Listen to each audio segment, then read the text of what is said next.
Hello everyone, good evening. How are you? Okay, I'll wait quietly here until you knock. Who's going to be the first to join us? Hello, hello, hello. Welcome.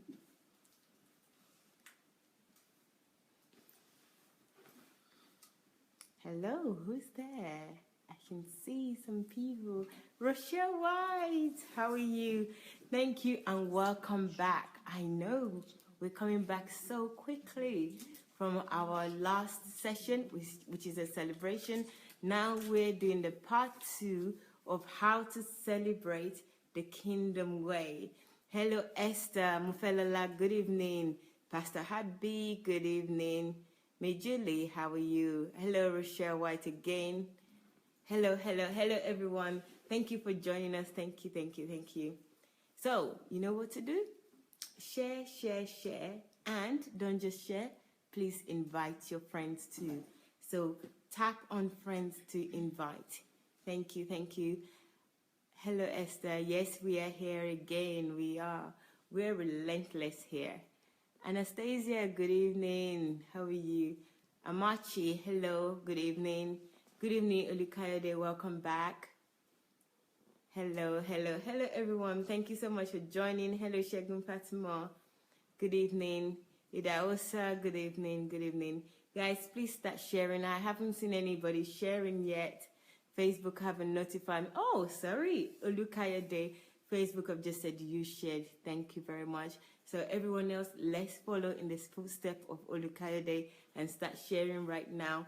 Hello, Chidi, good evening. Anastasia, again, good evening, good evening. Thank you, everyone. Please share and invite your friends. Pastor Abby saying, Sister Lola, I envy you. Because you're here, I'm supposing that it's because you're here. Okay, I'm going to turn my camera around so you can, people in the house can say hello to you. Hello. Hello. Hey. Hello. Hello. Hello. Hello, hello, hello, hello. Hi. Hello. There you go. Hello. Thank you, everyone. Okay, guys, this is part 2 of our session last night. Again, how to celebrate the kingdom way. Part 2. Okay, so we're learning a lot of lessons. Last night, we started with me, and then we continued with the main topic of today, which is how to celebrate the kingdom way. It was really interesting. I learned a lot yesterday. Good and bad that is going to work for good. So it was really, really great last night. It was heavily loaded. If you haven't watched last night's video, I would urge you to please watch this video. It would really change your life. It would help you as well. I think it's a video or it's a session that has changed my life for the better. So please do that. Please, I'm asking you to watch last night if you haven't already. And if you know anybody that will benefit from this, just if you think of any friend or family that will benefit from my session, from the session about me or the session just the teaching generally and about the kingdom part 1, please, can you send the video to them so that somebody else will benefit and develop for the better. So please do that. And don't forget, it's part 1 of how to party or how to celebrate the kingdom way. So here we are. Dr. Sunday is going to do the honors of teaching us of part 2 of how to celebrate the kingdom way. I'm really eagerly awaiting this. I really want to learn. I hope you do as well. So let's go without further ado.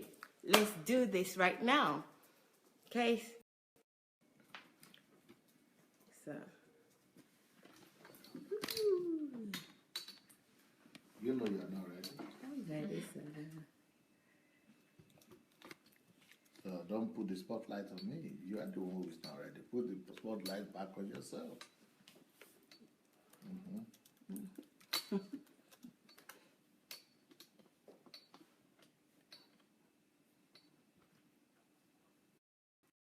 Okay, everyone, is there any comment that I can read out so that while I'm getting ready? Okay. Yes, yes. Hello, hello. Okay, we're back. I'm ready now. Thank you, sir. Wow. I'm ready. Do you think that they will not complain again about the Sound. sound? So that will really show you that you are ready if you give me the microphone.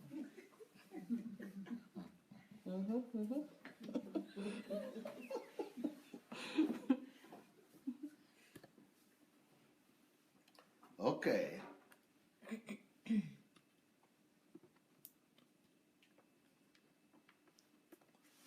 I don't know how many people do you have there already? I have 31. Okay, not bad.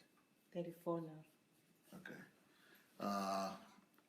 Why would you? Because if I do this, I'll be looking aside.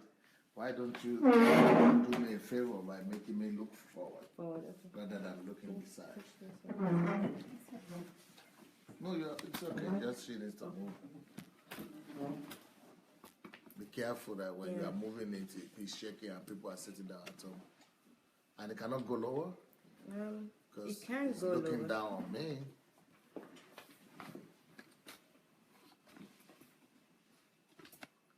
Timmy, I think you should bring that other one to this somewhere. Uh-huh. It's close. Yeah, that's the blessed person. Yeah, now you're talking. Then, we also need somebody to give her a seat here, a smaller one.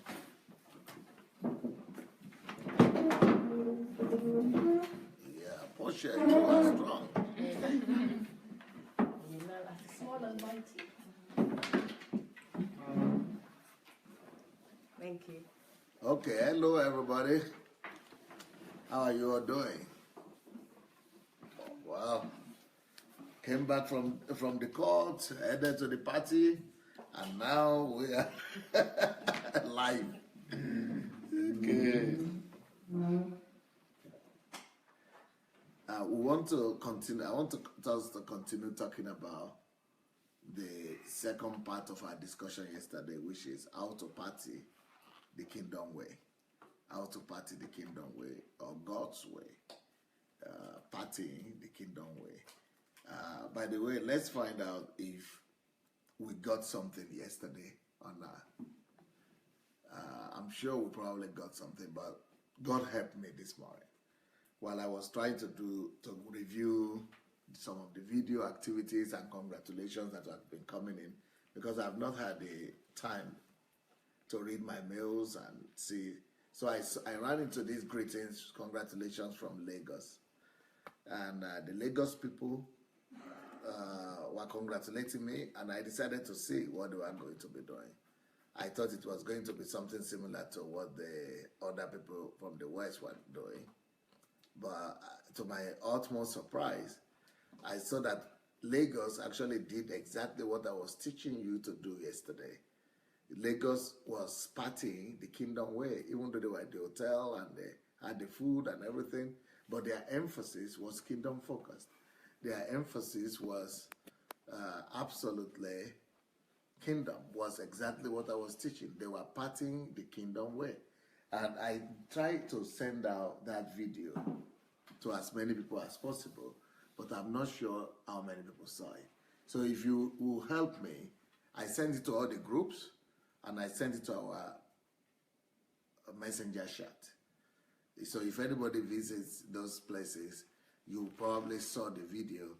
If you saw that video, I would like you to share with me. Let me know if you saw it. Anybody who saw that video, please put whatever you're going to put, plus mark or thumb up. Let us know that you actually did, that you saw that video. You see. Okay, some did?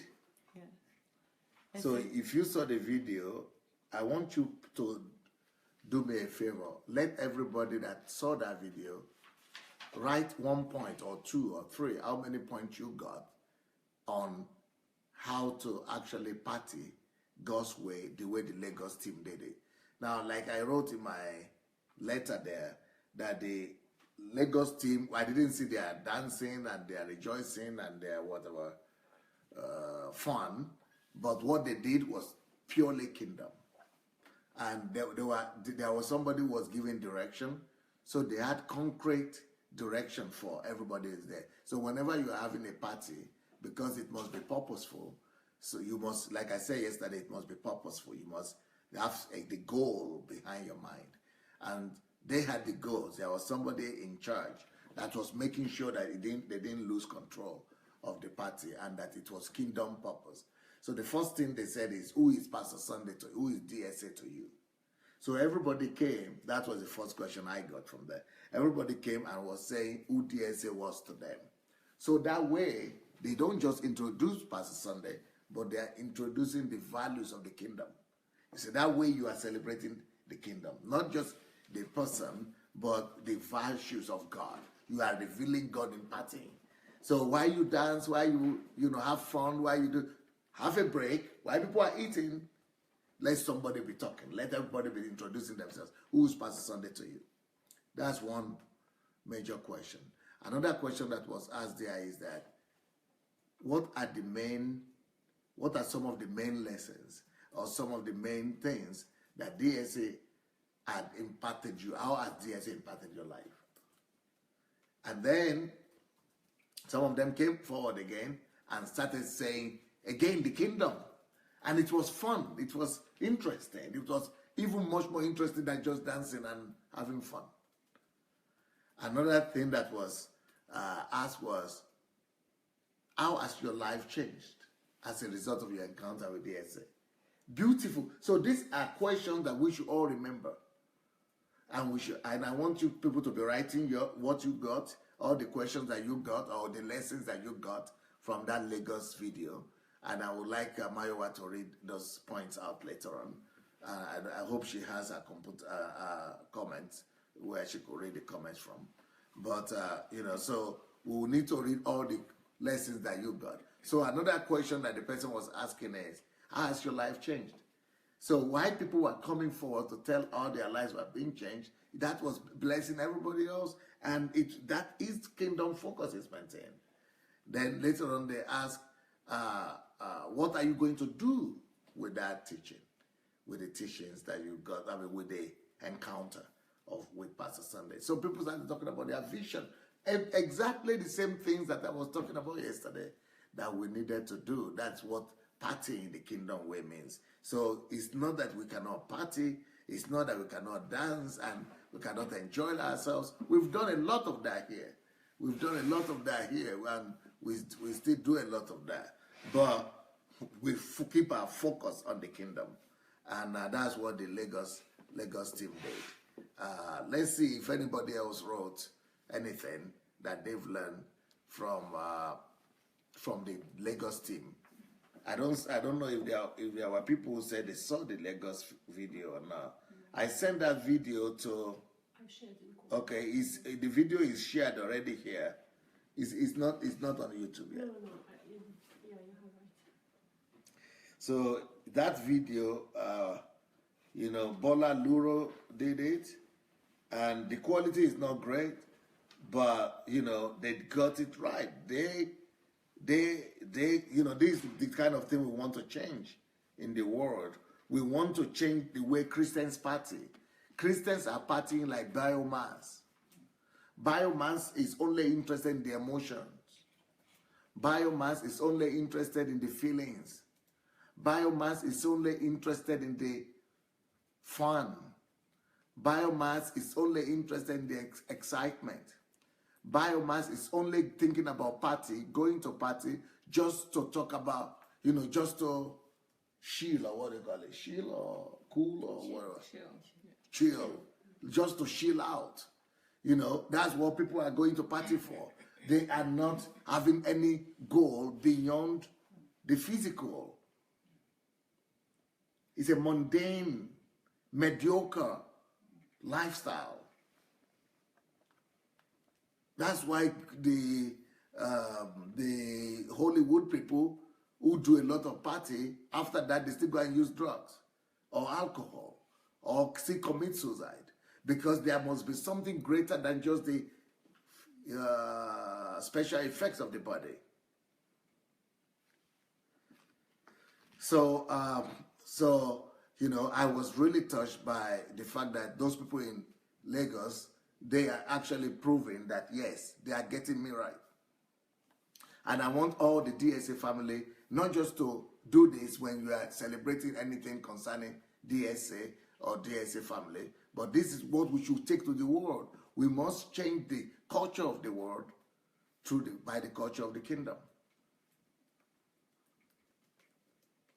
Wherever we find ourselves, we should bring direction there. Wherever we find ourselves, that even in churches, there are no directions. It's only about programs. And those programs they are not kingdom focused and they are not God-centered. So these are some of the things that are very God-centered that we should be doing, unlike what most people do. Anybody here that saw that video from Lagos? Yeah, I saw it. Okay, Mrs. Shirosho Ronke saw it. We might need to transfer you to come closer here because, yeah, you bring the chair close to yourself too. Yeah, no, if she's talking now, let her come here. Yeah. Hello, everybody. Good to see you guys are on again. I watched the video, and I just want to pick a few things that I could relate to what they were saying. One of the individuals that was talking about the projects, after they talked about Pastor Sunday, they first of all talked about who Pastor Sunday is. And then they talked about who Pastor Sunday is to them individually, how he has changed their lives.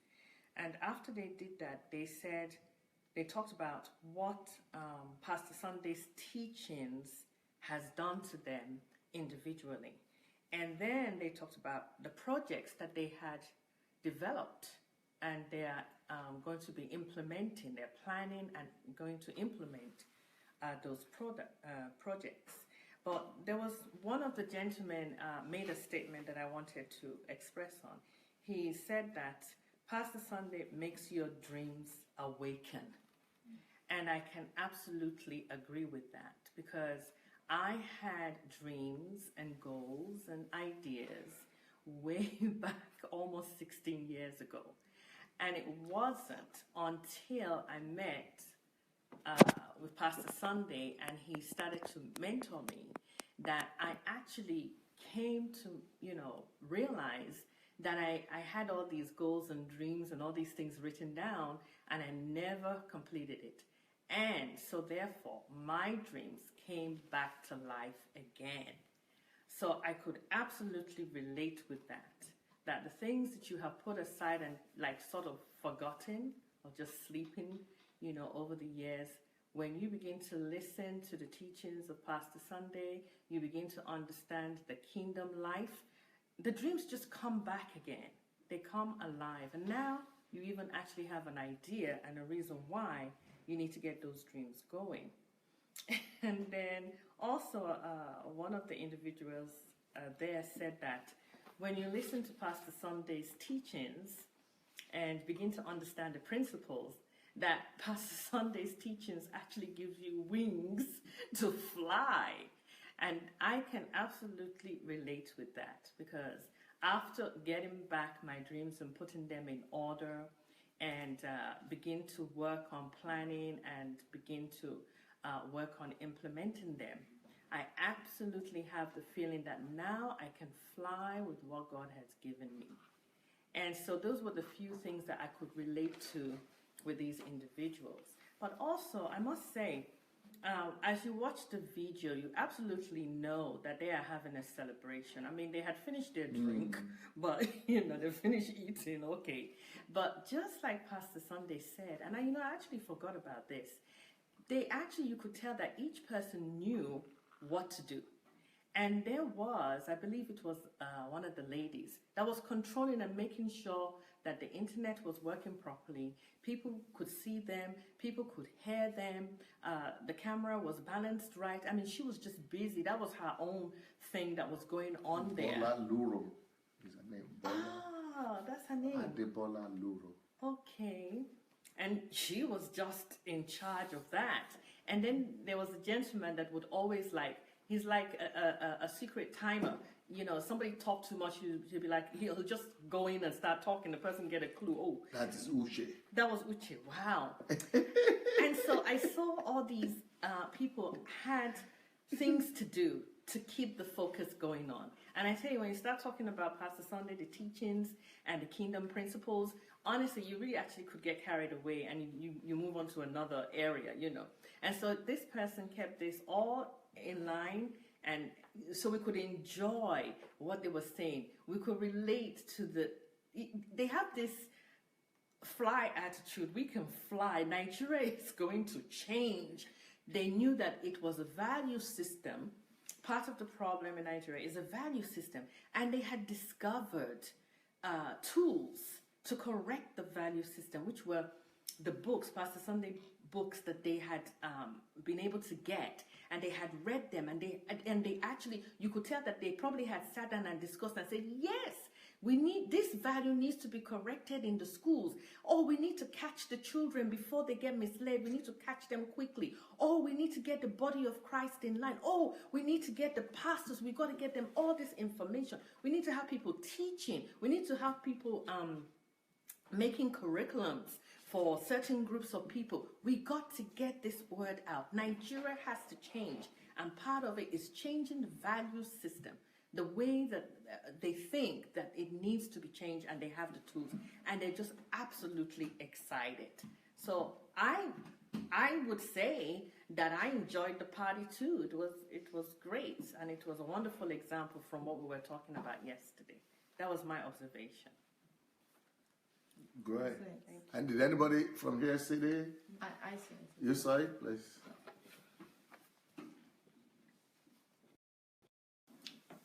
Oh, the light is not good. I can't over that.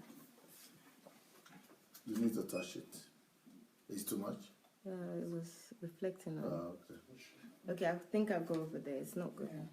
Just move this way. Please, don't need to go over there.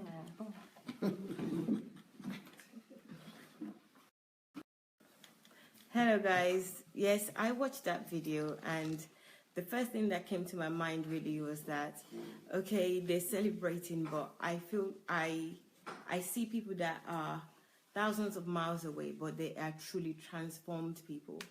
That they truly, That's interesting. yes, that they're truly transformed. I don't know, or I don't think that any of them have actually met Dr. Sunday before None of physically. Yeah. None of them, not a single one of them. I never met any one of them, and none of them ever met me. They can't hear me trying to say. Yeah, okay. So Dr. Sunday said he's never met any of them, and none of them have ever met him. So, but I was sitting there thinking, these are really truly transformed people that have embedded Dr. Sunday's teaching into their hearts. That is them, you know. So just seeing live people that, you know, Dr. Sunday is not around. You know, we're always around Dr. Sunday, so we can speak because, you know, maybe we're talking because it's here. We're following this lifestyle, and we're in the right environment. But they are in the environment where Dr. Sunday is, but that is truly their life. That's how they feel. That's what they believe. Because the question came up why can't you steal government money to take to church?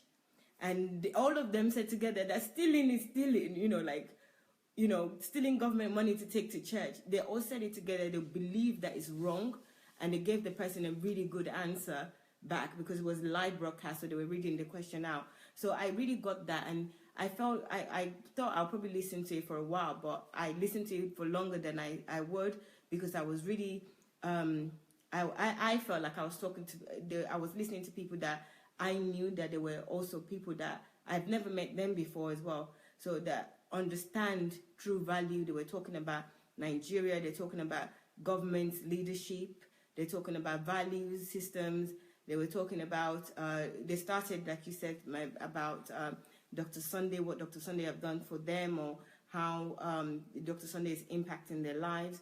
And then they started talking about what they would do and what is lacking in our society, And also they're also looking for, they talked about Dr. Sunday being a ladder for them as well. So, and what they're going to do. They even talked about the Nigerian Transformation Project.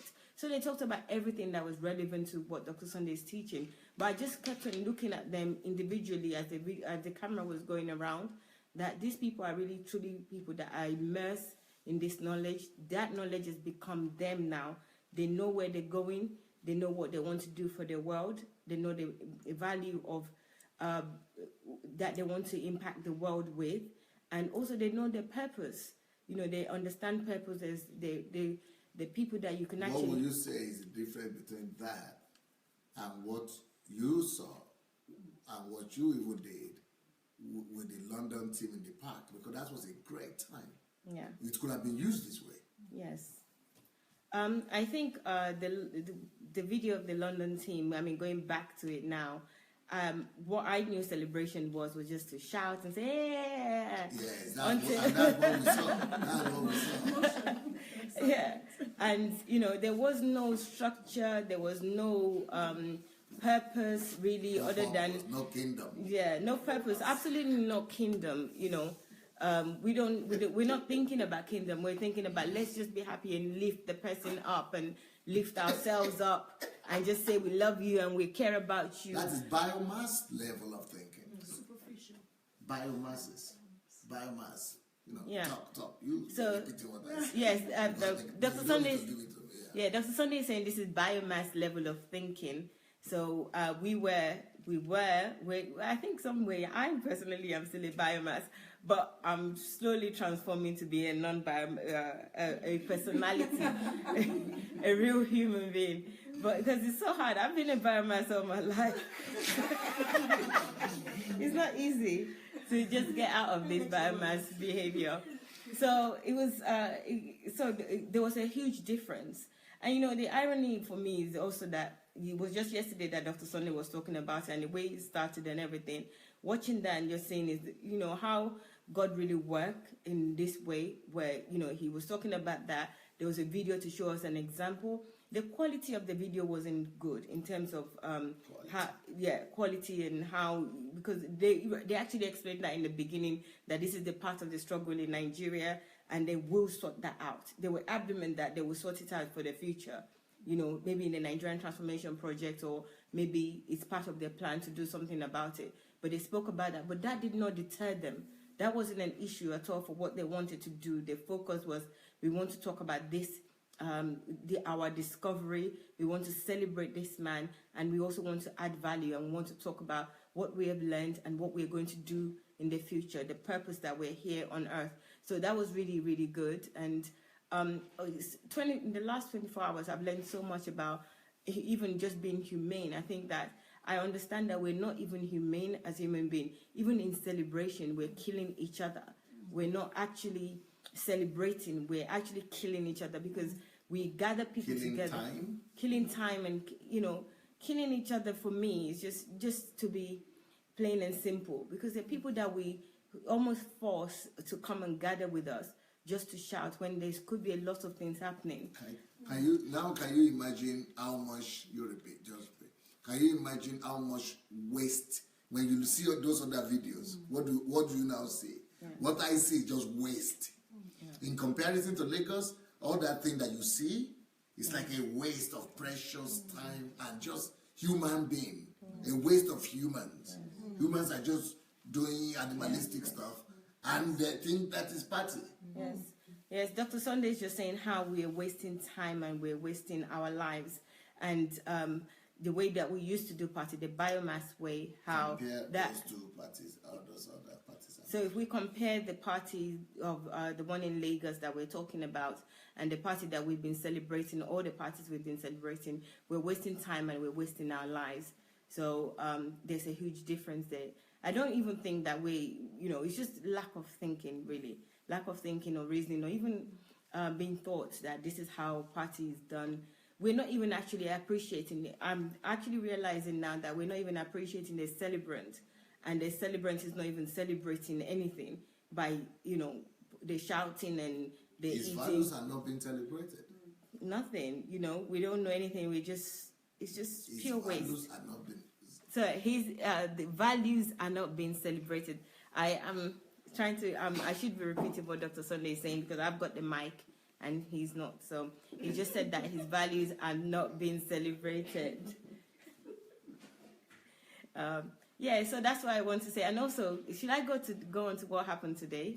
Yeah. Okay, and today, another prime example was Pastor Natalia's birthday, and something really significant happened. You know, God really loves us. I believe that, me especially, that God really loves me, because if I have any question, any doubt, maybe he knows how my mind is and how I'm thinking, that, you know, he wants to really assure me. I feel like God wants to assure me that this is true, or this is how this should be. And today, during Pastor Natalia's birthday, we in this house anyway, you have to celebrate the kingdom way. So we sat down.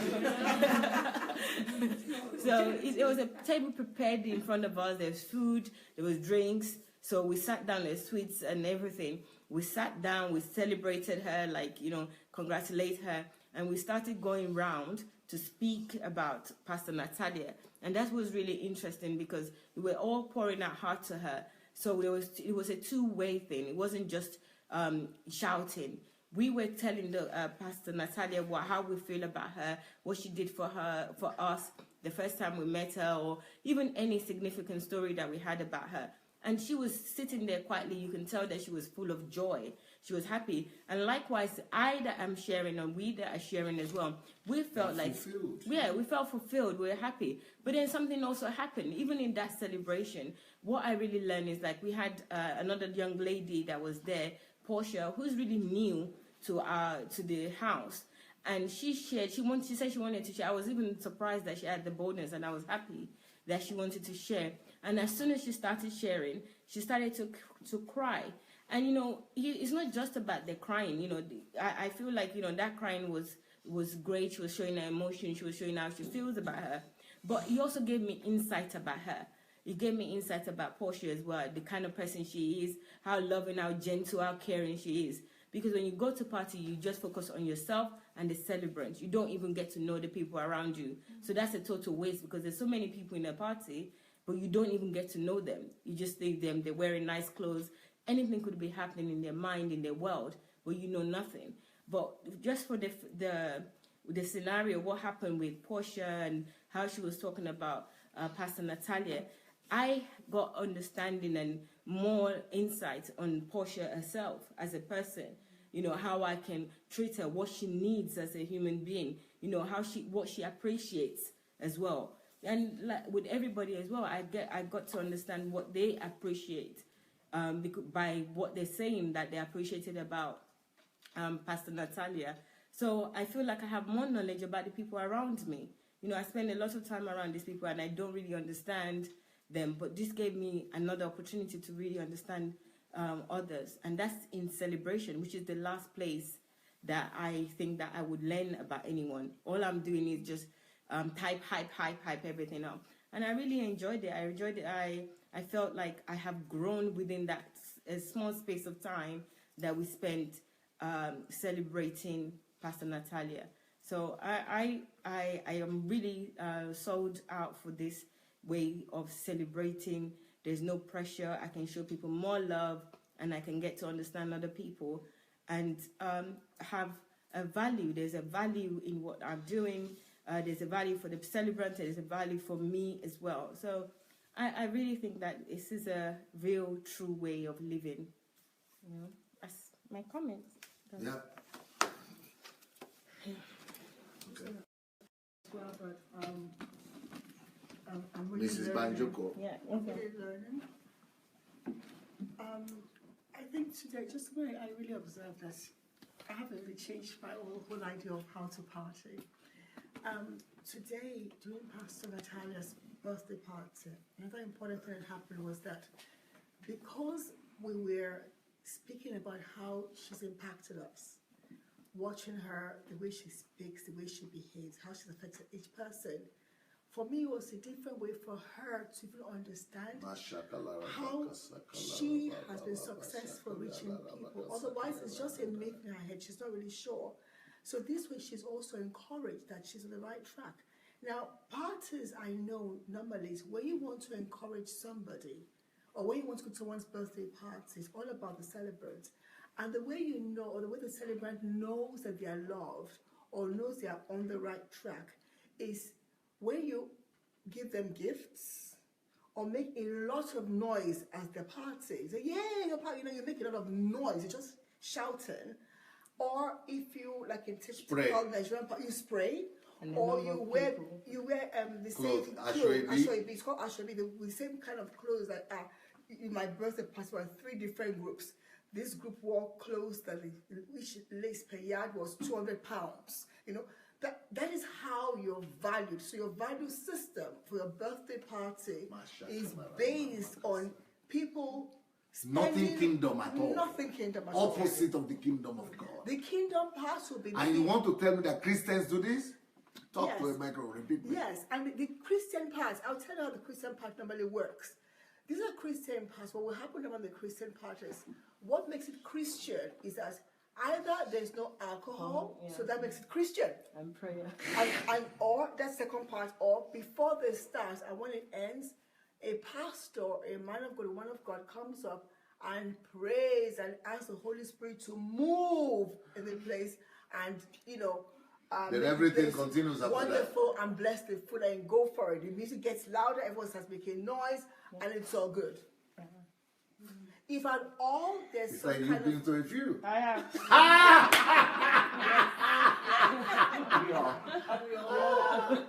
Yeah, you all have, eh? Yeah. If at all there's, because I've been to parties. That's all that is there. Yes. I've been to parties where you actually talk about the celebrant, but it's different. It's different. It's not with emotions like that. No, it's not with raw emotions. It's not like that depth of sincerity. Instead, it's about maybe the person's accolades, what the person's achieved. So not achieved in terms of kingdom thing. It's more like, oh, I was with this person when we both worked for, I'll make this up now, Nigerian Breweries, where he was the chief, general manager, and he had 1 million people under him. Yes, at that time he also got the award of this, that. So it is all about the person or the celebrant's achievement. It's all about them, not to drumming up his ego. His ego. It's an ego thing. So the people who come out to give those tributes and things, the more, even when they come out, when they announce them, okay, right now we want to hear a few comments about the celebrant. So even the way they announce it here, okay, now we're going to have Dr. Mrs. Professor whatever, who is the whatever president of 3 banks, XYZ banks. She owns this, she owns that. She's also a joint managing partner, so that they will first give this elaborate announcement of the person who is going to come out to talk about the celebrant. Am I right, guys? Yes. Yeah. So by the time the person comes out, the person has been so pumped up that when they come out, it's like, thank you, thank you, thank you. And they come out and they're going to now talk about a celebrant. Yes, I was with him. Still about ego. It's all about pride, ego. arrogance. Yes. I was with this person when we are both, the president of who knows what, and yes, and I was with him and he got that award, I got that award, that kind of thing. Nothing kingdom.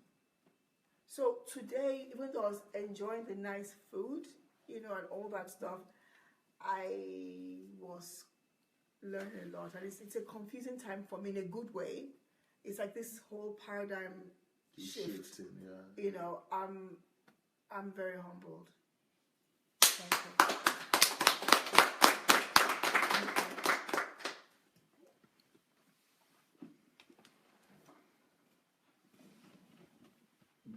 I know that in America, in the West, they kind of, it's not because they are kingdom minded, but more like because they are educated and they are enlightened. They kind of have some senses that don't just focus in a party on the dances and eating alone, like most of the way our people do. So in the West, especially when it's a funeral, when it's homegoing kind of thing, so they have the relatives and the closest person to that person, to the celebrant, to the person who died, to come and say a few things. And the most things, especially in America, West, what people talk about is that, okay, I remember my grandmother gave me that candy, the homemade, juice. I remember when my dad was playing with me, they just want to show the human part of the person. So still not kingdom. I remember when he took me to the park, or he came to my games, or he came to my football game, he was always there.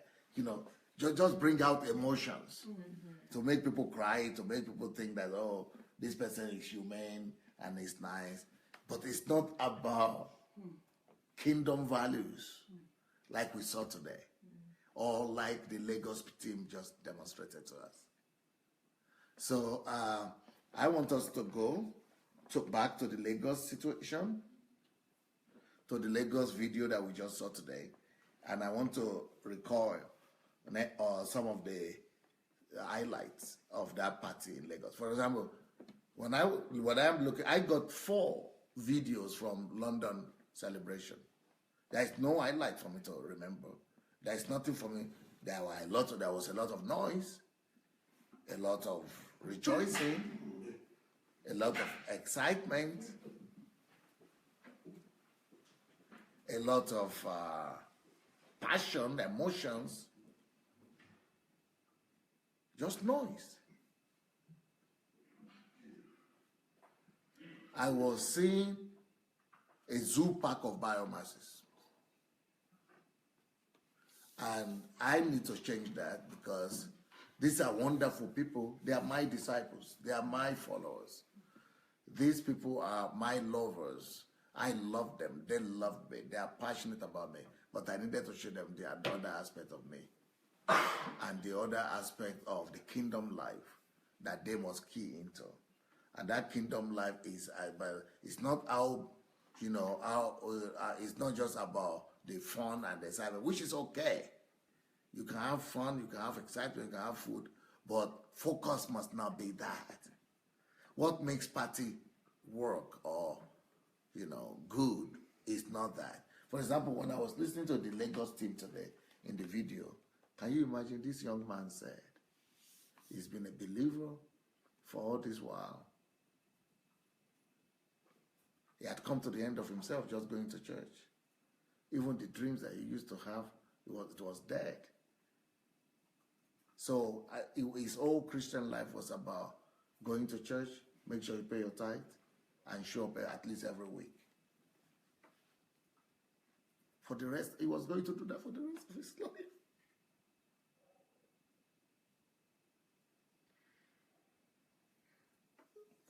I think his name is Greg. And this guy said, when I started listening to Pastor, that's party. What are we celebrating? We are celebrating the resurrection to life of that guy. But I must hear it for it to have that effect on me. Everybody else there need to hear it. For us to know what we are jubilating about. Not just about myself. I want to know what God has done in you. What are the changes in your life? So this guy said, thanks to just listening to Pastor, his dream came back alive. He actually said he grew up in what do we call them, a ghetto. And then he said, today, he's making the final plans of himself moving to another country, to the country of Rwanda, to become a missionary. That there will immediately come, God will give the burden to somebody. Right now, I know who to key into. I know who to support. Then he has a concrete plan of what he's going to do in Rwanda. He brought out his book, his copy of Who Am I? And he said, I know exactly what to do. When I arrive in Rwanda, I'm going to gather them and going to begin to teach them about who am I. Who doesn't need that? The whole world needs it. Yeah. And then other books of Pastor Sunday, he knows exactly what to do. Then he has a vision, because he himself knows what it means to have a vision, to be a missionary, and not to have money to go. So he said, I want to set up an organization that will be founding, financing missionaries so that they will never think about money. Money will not hold them back from going to their mission field. And it doesn't know that is one of my foundations. I have a foundation that when I go to Africa, I'm going to start it, that is supposed to found anybody who wants to become a missionary and pay for them. So that to me is a party. Then there is a reason for rejoicing and for partying. Another one, Noel. Noel Okeshuku. Is it Okwashuku? Maybe, I don't, yeah. Noel, maybe Okeshuku or something. Anyway, Noel says, I have a brother on the platform that I met. His name is Victor Afolabi. Victor has a dream of going to schools, colleges, where high school students are finishing high school and they don't know what profession to choose, how to find their passion and their calling. And this Victor Afolabi is having programs all over Nigeria for young people. And it is that Afolabi's wife. I saw the video of Afolabi's wife today. It was not even Afolabi himself who was talking. It was the wife of Afolabi who was saying, let me talk. Husband, you go see it. Me, I'm your wife. I want to give a witness of how our lives has changed just because my husband, I thought he was getting lost. I couldn't control. I was saying, what is wrong? I don't know. He was not a Facebook guy. All of a sudden, he started getting lost in Facebook. And I was saying, I was concerned and troubled. What's wrong with my husband?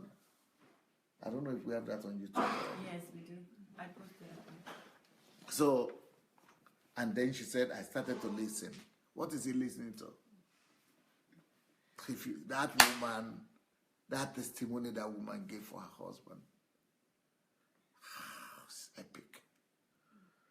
So this Noel was not even talking about his own vision. He said, I want to key into the vision of my brother who is having this great vision. He spoke about his own vision too, to bring value systems. I mean, if you hear what they are talking about, value systems to Nigeria. Noel. And all of them are talking about value systems. So now anybody who sees that, that is, Caroline was talking yesterday about philosophers. How did the philosophers live for ages? How did Plato live for ages? Socrates, how did they live for ages? How did all these great people, how do they live from generation to generation and they are never wiped out? Because they preached value system. They were not paying emphasis too much on emotions. Emotions just disappear. It dissipates. But value system, they are like building blocks. They are mortal that are immortal mortals. Building blocks that live forever. So can you imagine that everywhere we go to, talking about party, not just about DSA now, but we are kingdom people. We are supposed to bring this new culture everywhere, especially in London. There is no place they party like in London apart from Nigeria. There is no place where they party like London. No. London people are bought into the party culture. Can you imagine if we now bring the culture of the kingdom into that partying culture and bring a value system, this kind of understanding that we're talking about? It's good to dance. It's good to rejoice. Okay, for example, I cannot lay my hands. Can you see all the stories I'm telling now about the London people, about the Lagos people? But I cannot even talk about all of that group because there is nothing I saw. There is no value system were underlined. Let me tell you about another person who was there in that that Lagos party. She says, the first change that happened, she's writing. She said it too, but let me read it. I have his writing here. She said, the first major change that happened in my life was after I listened to Pastor preach on Stop Working for Uncle Sam. This is Shioma. I've never met Shioma, but if you see what she's doing, you will see that there is a reason for partying. And my heart, when I was seeing the video from Belgium, from London, from other places, I wanted to hear these things. My heart, I wanted to say, who is this? What is he doing? Who is this? What is he doing? I saw the name. In fact, somebody was good enough for the London team. He took a camera and was asking people, what's your name? What's your name? Who are you? And that's it. I could recognize some of them, but I want to know, what are why are you here? What are they say, oh, everybody screams, oh, DSA, we love you, we're here, singing religious songs. Those religious songs, those are exactly the same thing people do in everywhere else, church, everywhere. People just sing. What are you bringing to the table? What makes this a party? The triumph of the kingdom. The triumph of the truth. The triumph of the kingdom principles. That is what we're celebrating. We are celebrating the fact that his will is coming to pass on the earth as it is in heaven. That's what he said. Let thy will be done. We are celebrating the fact that his will is being done through my life, through my sister's life, through my brother's life. Let me hear your story. Let's celebrate. Let's jubilate.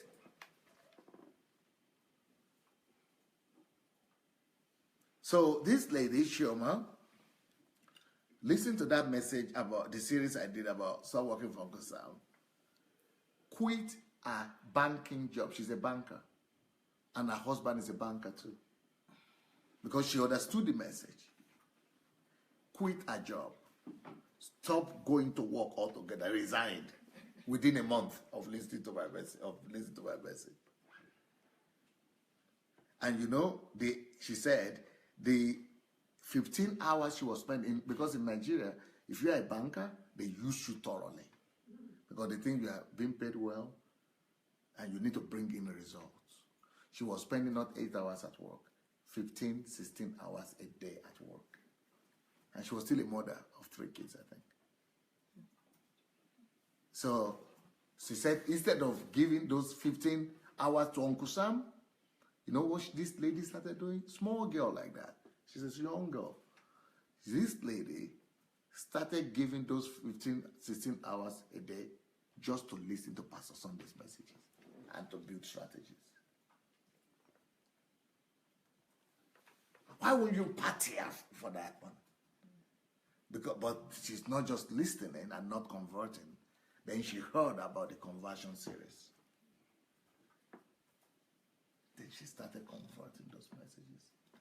To cut a long story short, this lady, her husband is still working because they are still working their strategy, their exit strategy. She's been able to come out of work, but the husband is still working. So he's working out on his own exit strategy. You know, so by the time their investments are going up and everything is okay, the two of them will be able to get out of work. But right now, the way it is because of 15 hours a day listening to Pastor Sunday, she's listening to 500 messages of her son. She said, I've lost so much. I've missed so much. I cannot afford to keep on missing so much. So that gave birth to how many projects? 16 national or national level projects in Nigeria. Just by herself. And right now, she has started executing some of them. One of the projects that she gave birth to. These are the things they are celebrating. And she spoke about this at that Lagos party. And that's what I wanted to hear from everybody that came to the London party. Do you think I heard one? I heard noise.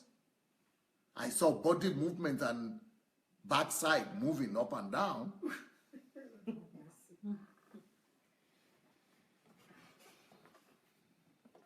That's okay if you want to enjoy. But give me stuff as well. Give me content.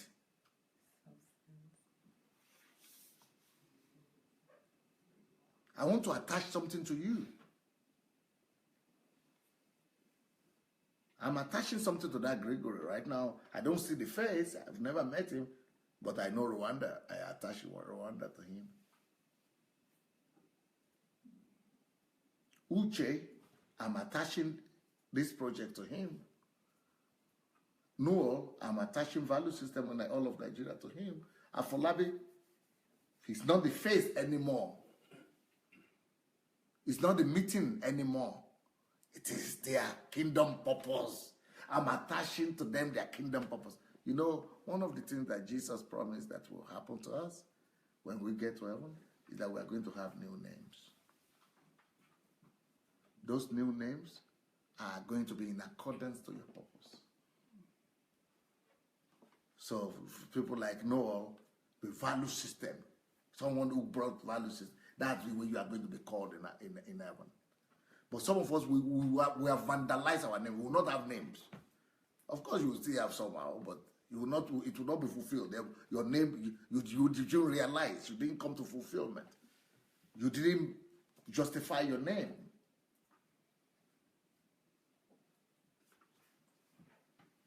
You did not work out your salvation. You don't deserve your name. You didn't give yourself a name. Moses gave himself a name. The deliverer of Israel. David gave himself a name. The man after God's own heart. Paul gave himself a name. The apostle to the Gentiles. Those are the new names. What is going to be your new name? So that's what I want to. So I don't care for the face of the people anymore. They are already beautiful.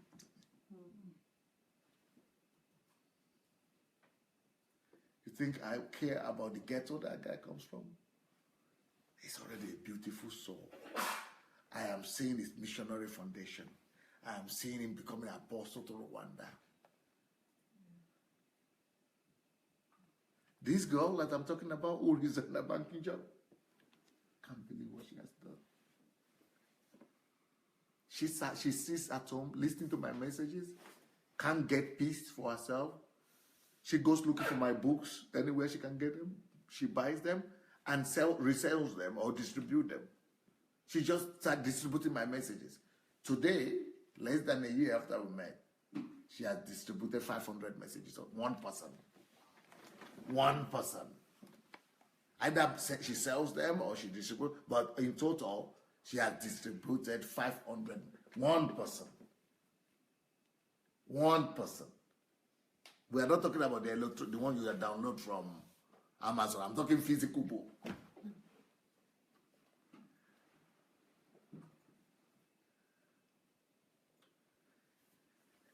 She puts her name on the live broadcast all the time. You want to get past on this book, it's not because she needs a walk. She's just passionate about the message there. You think everyone is not marking that? You think celebration is not going on? These are the things that make God tell us, Jesus tell us that there is more celebration in heaven when we do the right thing. When you accomplish and bring to pass the kingdom purpose here on earth, angels are celebrating. That's the way we're supposed to be measuring our own celebration here on earth. Not just because you have some music that are good or loud. Like in my own party, some of the MCs or what they call it, wanted to be putting some music that are just loud and just making you to jump and dance and excitement. It's not about that. It's about connection. Am I bringing heaven down? Am I doing the will of God on earth as it is in heaven at this moment? Or not? So we need to change the concepts. I think even many Christians who are listening to me right now, we need to go and sign up to become masters of ceremony. So that while people are enjoying something, we'll be putting in kingdom stuff, kingdom purposes, kingdom values. Making people come to talk values, come to talk sense, come to talk transformation, come to talk kingdom. We need to take responsibility and help arrange parties and bring kingdom flavor into those parties.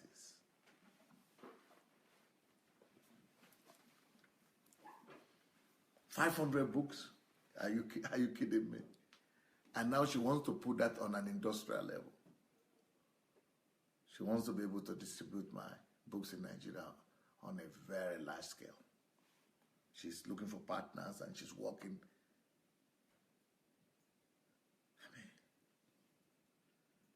That's the way we become kingdom carriers. We make heaven rejoice for our sake, and we make the kingdom come.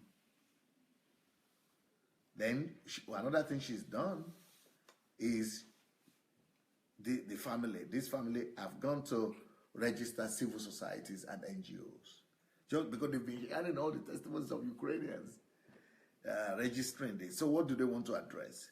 They want to address women. They want to address youth empowerment initiatives. They want to address the questions of what changes, youth club to raise up people. So these are all different kind of NGOs that they're establishing right now. There was another guy that spoke there about value systems in Nigeria, establishing values. They gave the name of NGO that they established. I think it was Ushe. Very beautiful idea. Yeah, he said clubs of value system. Yes. For the market women and traders. Even for the market women and traders. And then they have for the youth as well. Yeah. So these are the kind of thing we're talking about. So, and then they started building libraries. Can you believe that? In schools, they will go and renovate libraries. And these are some of their students already, some of their disciples who come to the libraries to come to study. And these are the buildings that they, people are coming to study their libraries already. In their neighborhood. They live in Festac or Ikeja or whatever. I don't know what area in Lagos. I don't know Lagos, but they in their neighborhood, they're getting the youth to come, and they put in Pastor Sunday's books there. Those are the things we are celebrating.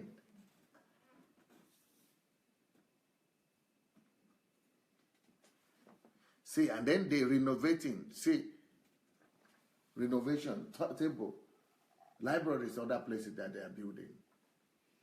They are setting up building structures. In Nigeria, that's kind of the way things work. You've got to build everything.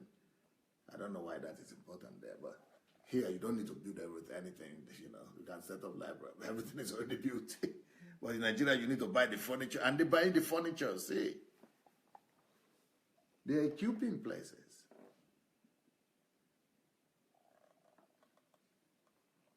Is that not beautiful? And every one of those people who came have visions like this. Just like in Ukraine. They've never been to the Ukraine. But this is exactly what people do in Ukraine. These are the libraries, where the books are going to be. Just by constructing the place. Just like in Ukraine, when everybody has a vision. Everybody has a vision. And things are happening. Everybody has their own vision. They are paying for it. They are pursuing it. That's exactly what that team in Lagos started to do. And I know that there is a guy that joined them the last time. I mean, the other time they went to the orphanage. They went to the orphanage, and the same thing with the Abuja group.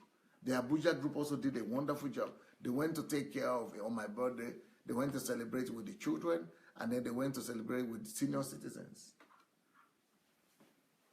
So it's not just about what we, the Westerners, do, just jump around and dance.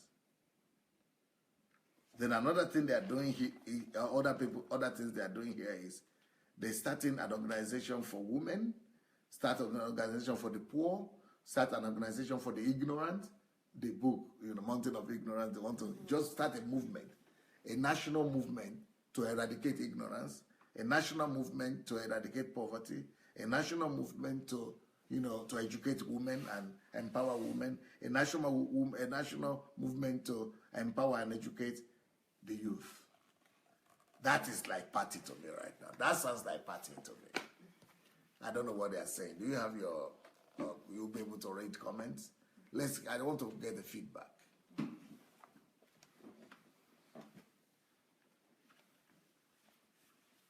Maybe anybody want to comment before we go into feedback? She's still looking for a computer.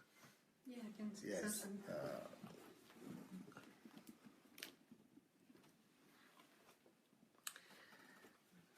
Talking about parties, you guys remember the first day of Pastor Sunday birthday, when we opened just the marathon of his party, and it was a song Samson Happy birthday to you.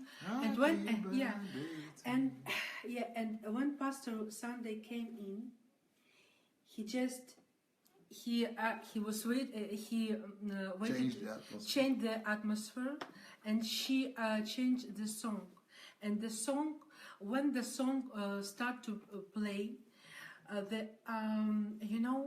it was everything was about everything was about Jesus, and everything was about kingdom.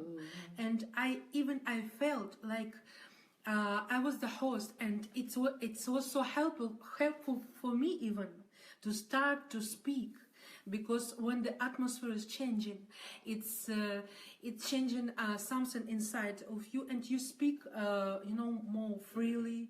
You can express yourself free. And I said to myself, this is how I need to begin everything I begin. And they making this God the center. Yes, Pastor. Making Pastor Sunday said that making God the center of everything.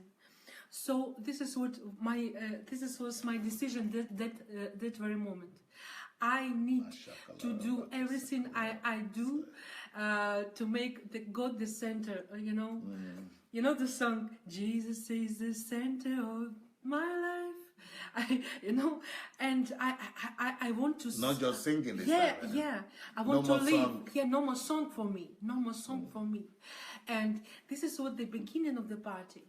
And if you were there, the finish, how Pastor finished the party, how he gathered us together, and we sang, we prayed together, and it was so powerful. And again, Jesus and the God was in the first place. So we had the party all day. From the 12th till, I don't know, another 12. But everything was about Jesus. You could read the content of the party, that it was not about human only. It was about God. It was smell in atmosphere.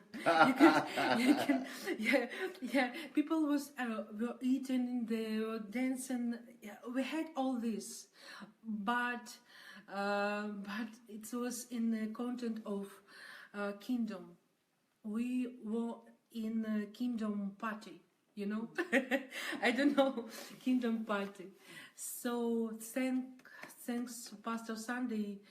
Every time, I know Pastor Sunday few years, but every time I meet him, every time I have an opportunity to be close to him, I always learning.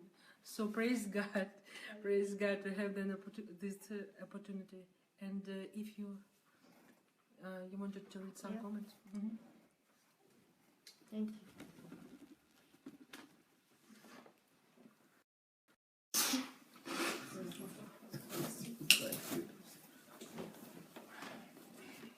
Okay, I'm just going to read some of the comments.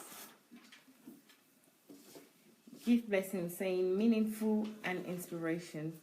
Balaluro is, please, the video you saw was a continuation. Check out Gregory Femi's page for a video. So the one we saw was a continuation, apparently. Oh, yeah? Yeah. Okay.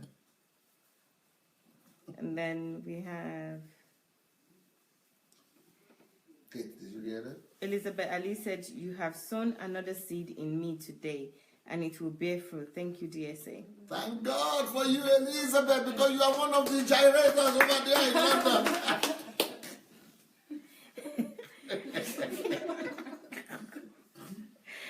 Oh, God. Bumi Gbero said, I am broken. That is good. That is good. Dr. Sunday said, that's good, Bumi.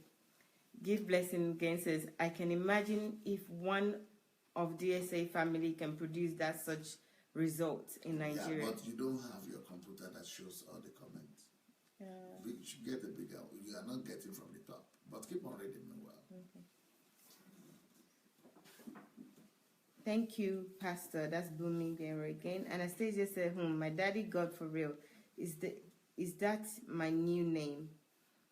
I think this is when you talked about names. Adewale said, getting ideas. Bumi said, it is my kingdom work. What is my new name? That's people are asking the new name when you spoke about new name in heaven. Now people tell you. That's new learning. You are supposed to discover it by yourself. You know your own calling. What you're doing. Ajayi said, yeah, just one purpose. Kingdom principle there. That's Bola Luro. I heard it. I was blown away. 500. That's Amachi. Ajayi said, wow, just one person.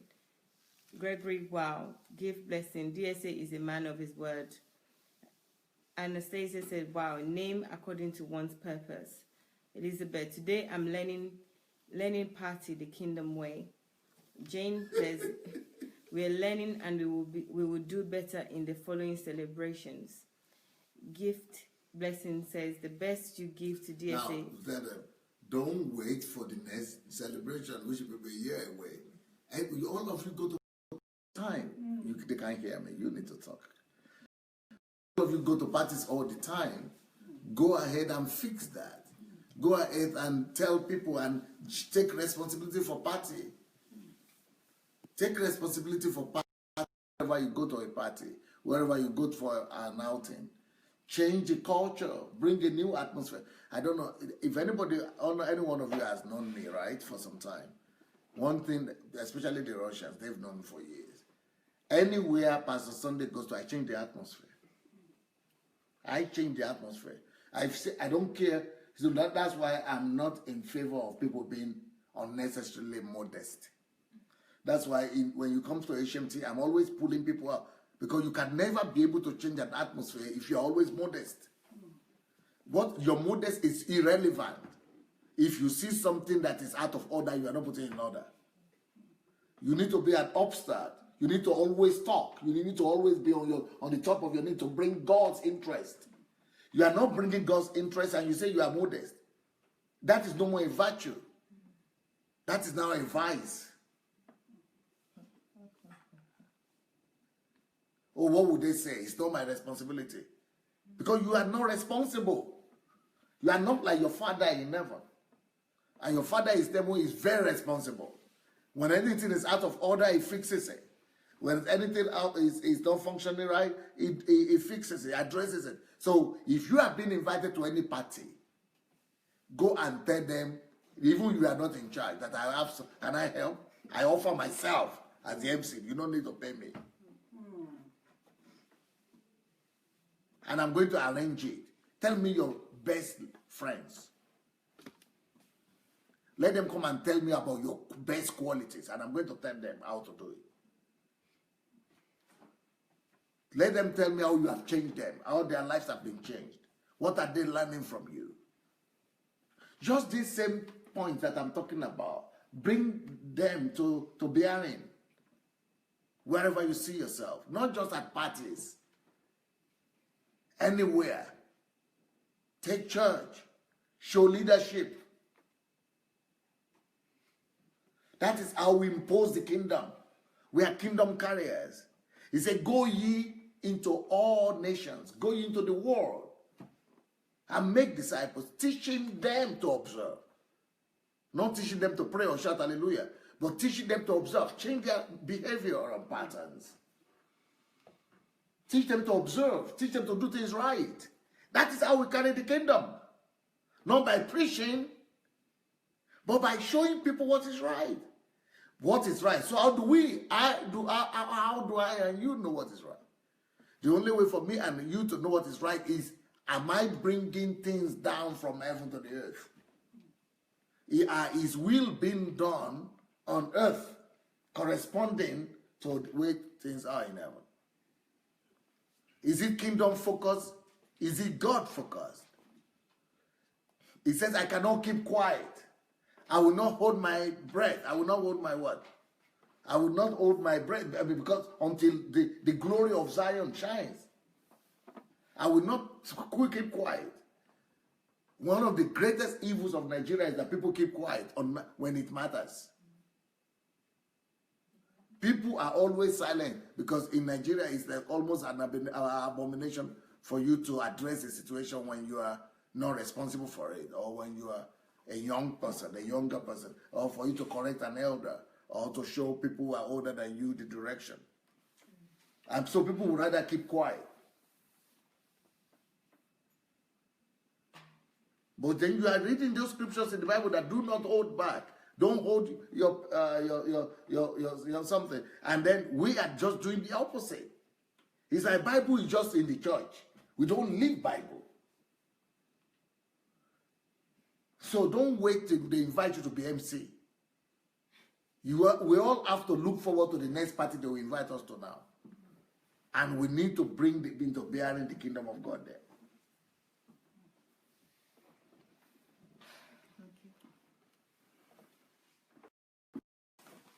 Okay, I'll continue reading.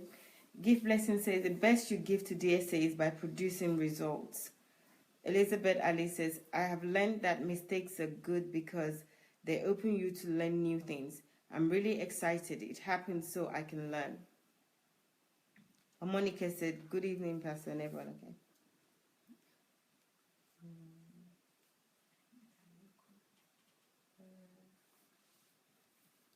Okay. What? Okay, I just want to see what's at the top. Right. Let me go back. Frank says, thank you, DSA. I just love you. I just love you. I just love. Thank you for giving me. Like that, Frank, thank you for giving me a push. Every time I am learning, I'm listening to you. As for me, the platform is my high school. That's Gift saying that. Chinwe is saying to all Londoners, any gathering henceforth must be purposeful. If not, don't invite me on.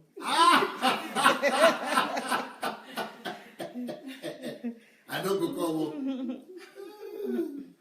The kingdom service is the best portrayed by showing DSA. That's Ucheria that is saying that. Okay. Precious says, wow, kingdom wisdom. I'm learning and unlearning. Joyce is saying, I'm broken deeply. Okay. Christine says, thank you, DSA, for new learning. Okay, I think that's it. That I can see.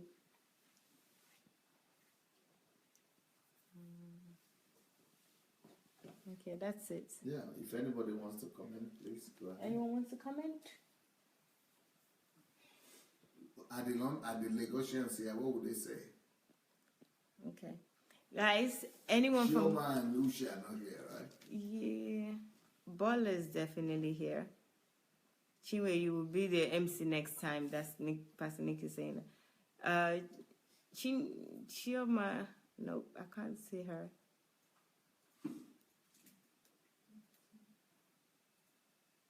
Okay. No, I can't see. Bola Luro is there. Kingdom principle there.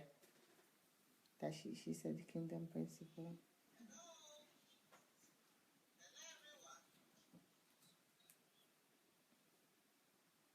Okay.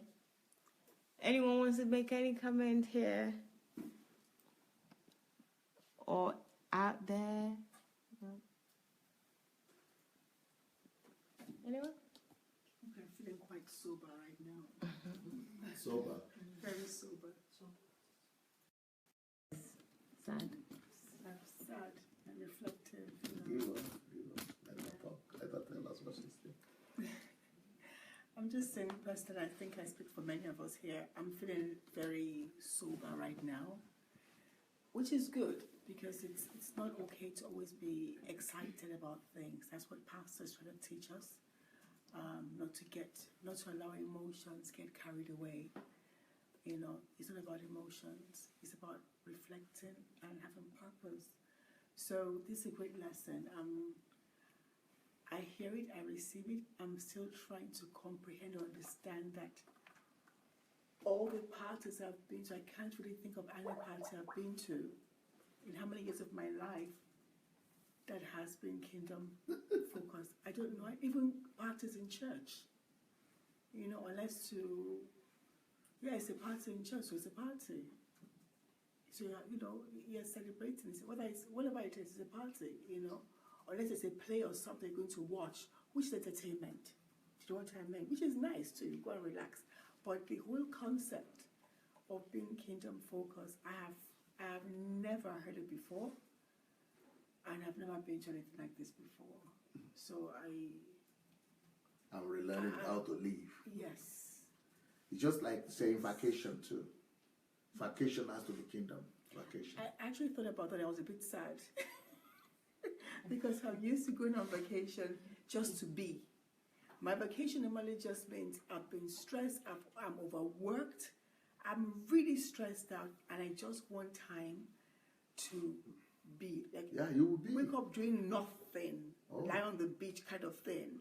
I have a So- teaching on that already on YouTube. How to vacate. Even our vacation has to be kingdom. The vacation has to be kingdom oriented and kingdom based too. So no, you need to switch it back and forth so that the light will be better. Put the thing you now.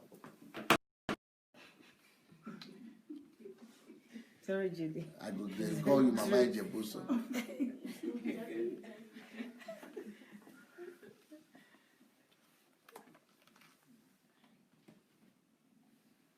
Okay, it's better now.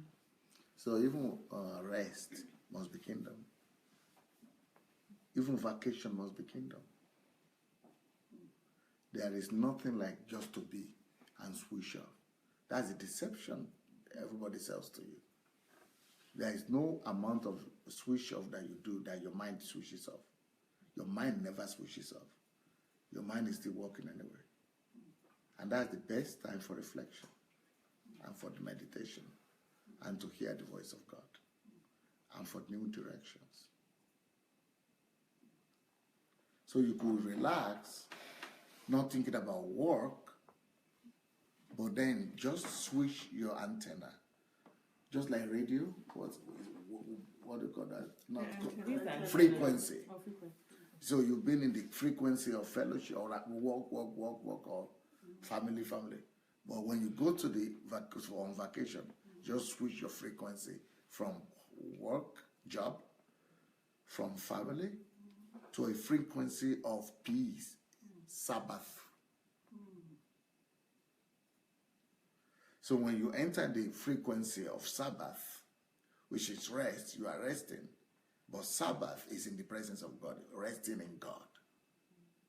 That's when you could hear Him. So you are being productive. And you are having more result in your vacation than in the whole year. That's what vacation is supposed to be about. So don't ever buy into that lie that you are shilling out, like somebody could say. They are using all kind of language.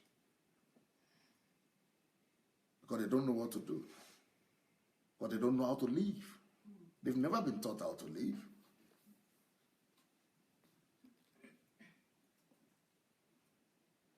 So that's why I go on vacation and I come back with 10 new books. Or read 10 new books. Or write 10 new books.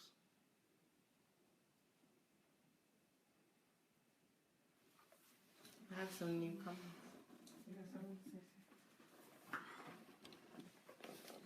Because by the time you finish your life, if you are going to be living like that, you will be 80 years old and you will just be shocked that you have been to the earth and your life it's already over. It's already over with.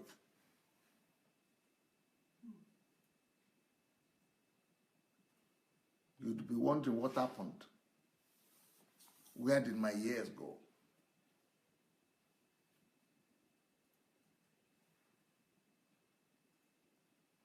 So don't follow those people who are just life wasters. The people who have not been trained to live. People don't know how to live, so they just waste life or kill life.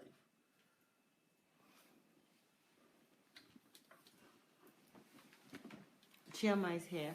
And she's coming.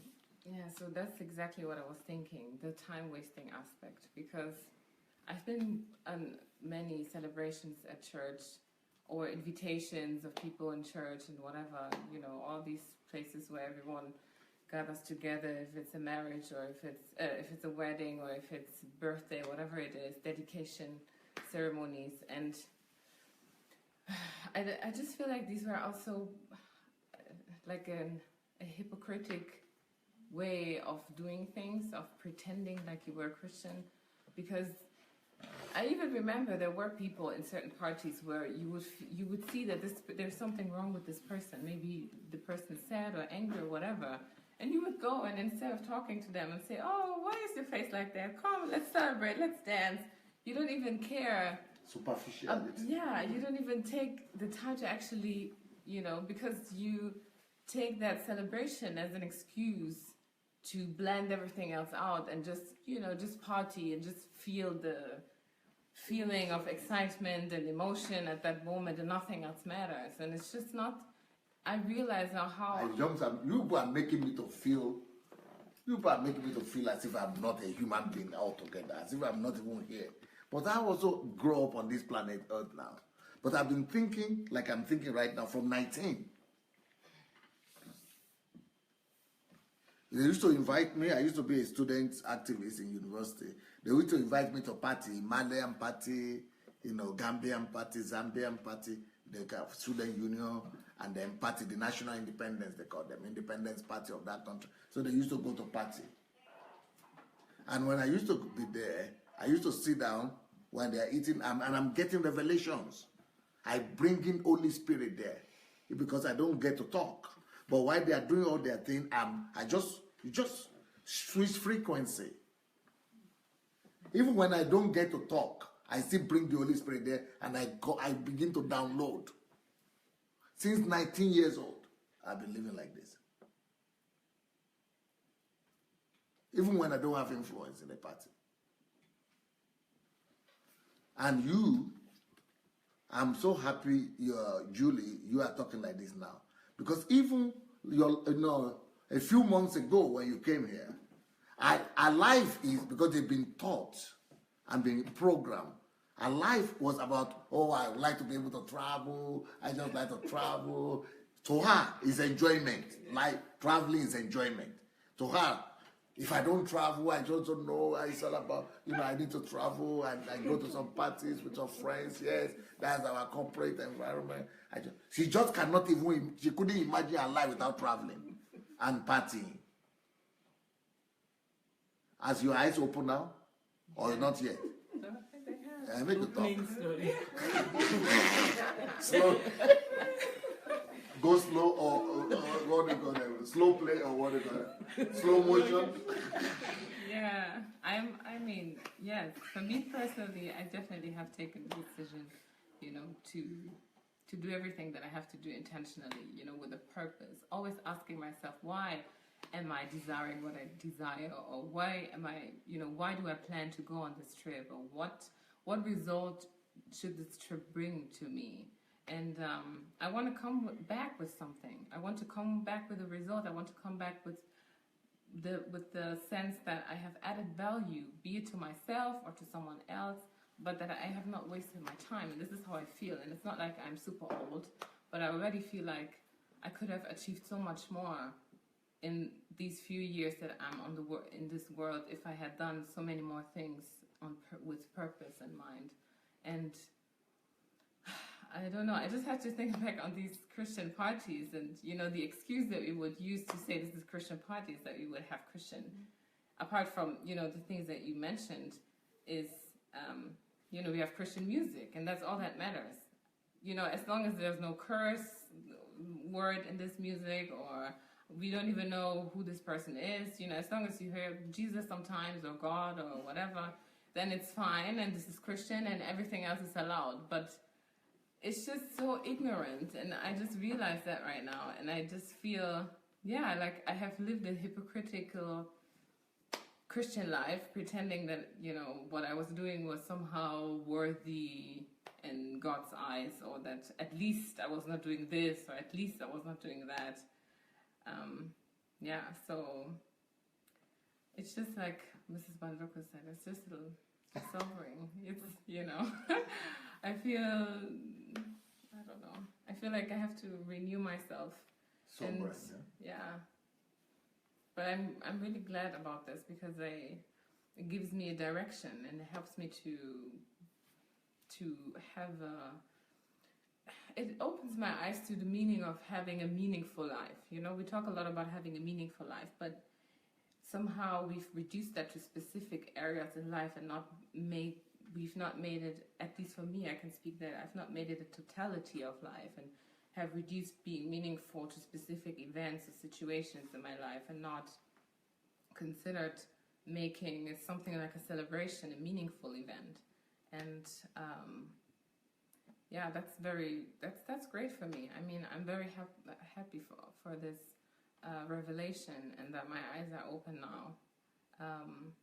By now, it shouldn't be a surprise to me that Pastor is doing everything with purpose in mind, but still, I get, you know, overwhelmed every time we talk about whatever it is that we talk about, and I feel like, I should know, but I don't, and I look at my life and realize, no, I actually, you know, even though I know Pastor Sunday now for 1.5 years, I'm still doing things as if I didn't know him, and yeah, so that's why I'm just very glad that I'm here and that I can learn from all of this, and what about the traveling and the partying? That's the thing I address. yeah, but the traveling, to be honest, I don't even have the desire to travel anymore.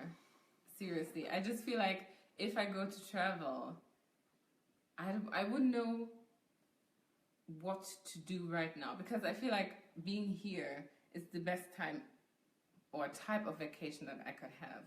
So my premise is that if I have money to travel, I will come here. This is, apart from the fact that, you know, I can learn here, and this is like the perfect training ground for me. It is very peaceful, and it is a beautiful, natural environment, and it's all I need. Whenever I look for vacation, most of the time I look for a peaceful environment. I look for relaxation. I look for, you know, somehow a rejuvenating experience, and I found all of that here, and I know that I can create that environment right now. So no matter where I go, I can take that peace with me and I can create it for me.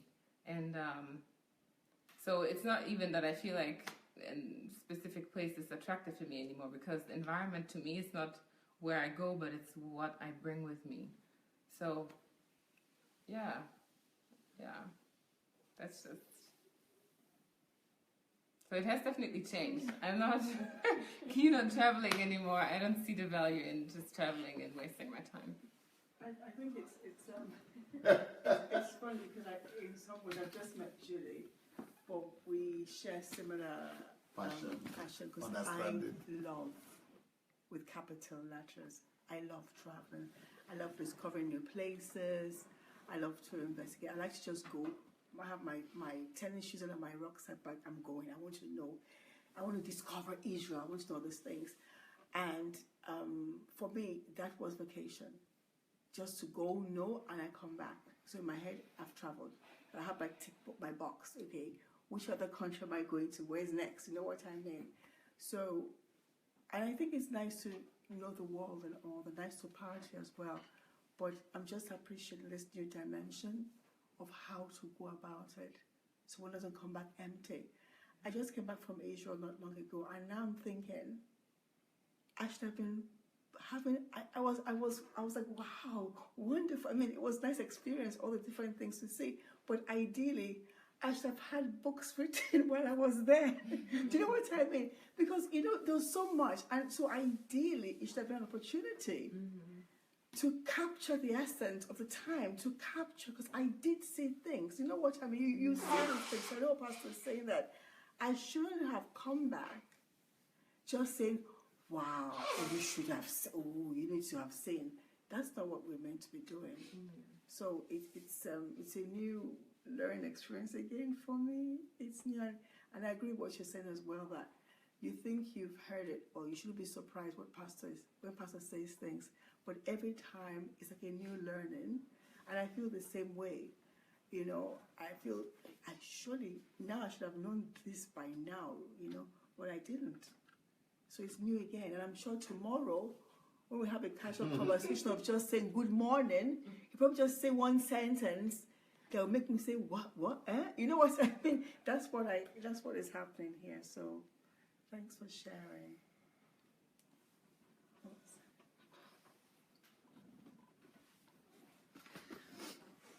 You know what I'm thinking now? I now realize that I have something precious. You know how? All my life I was party girl. I was in every party you can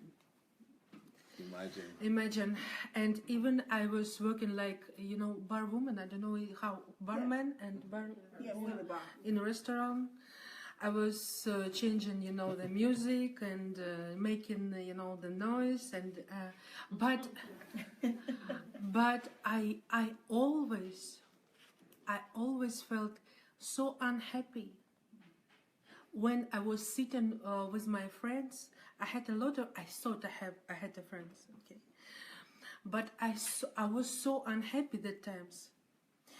Every party, every meeting, every birthday, I had a lot of them because I had many so-called friends, and every party I felt like I'm dying and dying and dying, and I couldn't understand why. I couldn't understand why. I saw smiley faces. I saw, dance. And in Ukraine, we drink a lot, when it's birthdays. And you know what? I decided to, if I don't understand this foolishness of all this, I will drink. I will drink, I will add some, and this is how people start to drink. Because they feel emptiness of life. They feel emptiness of life. They start to drink because they don't know what to do, what to talk about. I couldn't, this conversation, this foolish conversation. I never, I said, okay, this is meaningless parties. So then I better will drink more, and I will not understand, and I will dance. I loved to dance, and when I danced, even I didn't had to talk this foolish thing and to hear this foolish, thing that I had to. So now I understand that I wasn't crazy. I wasn't crazy, and even in my Christianity, when I came to Christ. When I start to come to the birthdays and things like this, I remained, this emptiness in me. It remained. It was like I said, something wrong with me. I think something. People are smiling, and I'm smile too because I had to, because this is party. We celebrate birthday. We need to say something. But I felt something wrong. Something is going wrong. We are losing time. I just felt this. And then when I came to pastor's house, I understood that this is why. This is why. Because we can do every minute, to feel with meaning. We can sit only 5 minutes and feel like we eat a lot, a full. We eat a lot of wisdom. We feel a lot of good and deep things, and I understood that I wasn't crazy. I wasn't crazy. This is how world lives. This is how world lives. They they playing games. They shown that they're okay on these parties, but I think this area of parties, of show business, this is the most needed of us who understand what is the kingdom-driven life, as one of the pastor books says. What is the kingdom-driven life? And I think, as Pastor said before, that if we will bring that we already know, on these parties, on these birthdays, The This values. is the values. Well, just to speak, just to talk about birthday boy or birthday girl, in the way how pastor showed us. We will change one by one. We will change the atmosphere and there is a lot of people, a lot of new or young people. This is how we can reach young people. This is how we can, change the atmosphere. So it's not they're talking about parties. It's not something small, or we can ask why is we speaking about parties? Yeah, or what kind of conversation we have about parties? But it's too important. It is too important because it's a great part of our life. So to change the part, if we will change the parties, we will change the lives of many people.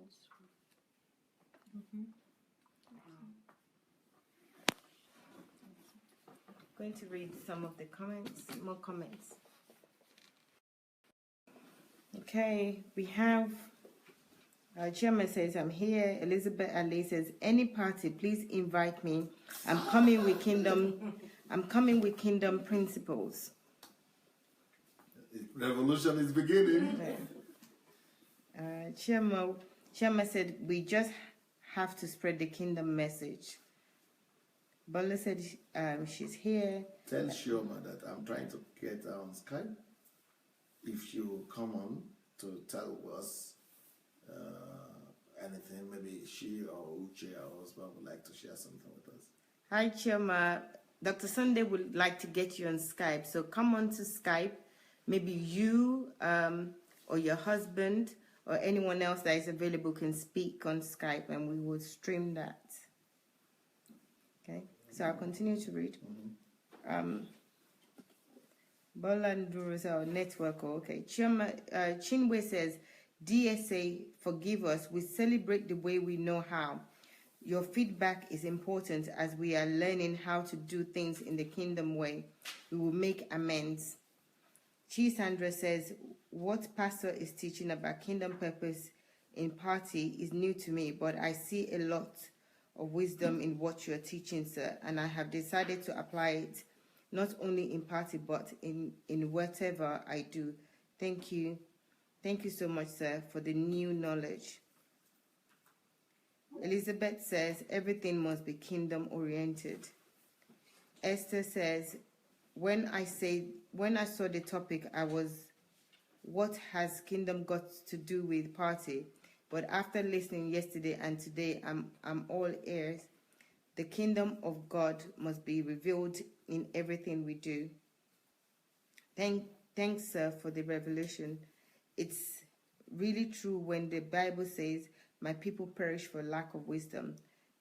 Thank you, sir. Henceforth, all parties will be kingdom focused. Gates says, how to change party culture into kingdom principles. Thanks, Dr. Sunday, for planting this undestructive seed in us. Shioma is calling in. Okay. What? How is that done? Oi? It's not Shioma calling in. Okay. Amachi. Okay. Yeah, this is Shioma now. Good evening. Hello? Good evening, sir. Good evening, sir. Oh, the two of them are there. Oh. I thought Ushe would still be at work. No, he just came back. Okay, has your wife told you that we've been praising you guys? Yes, she told me at work.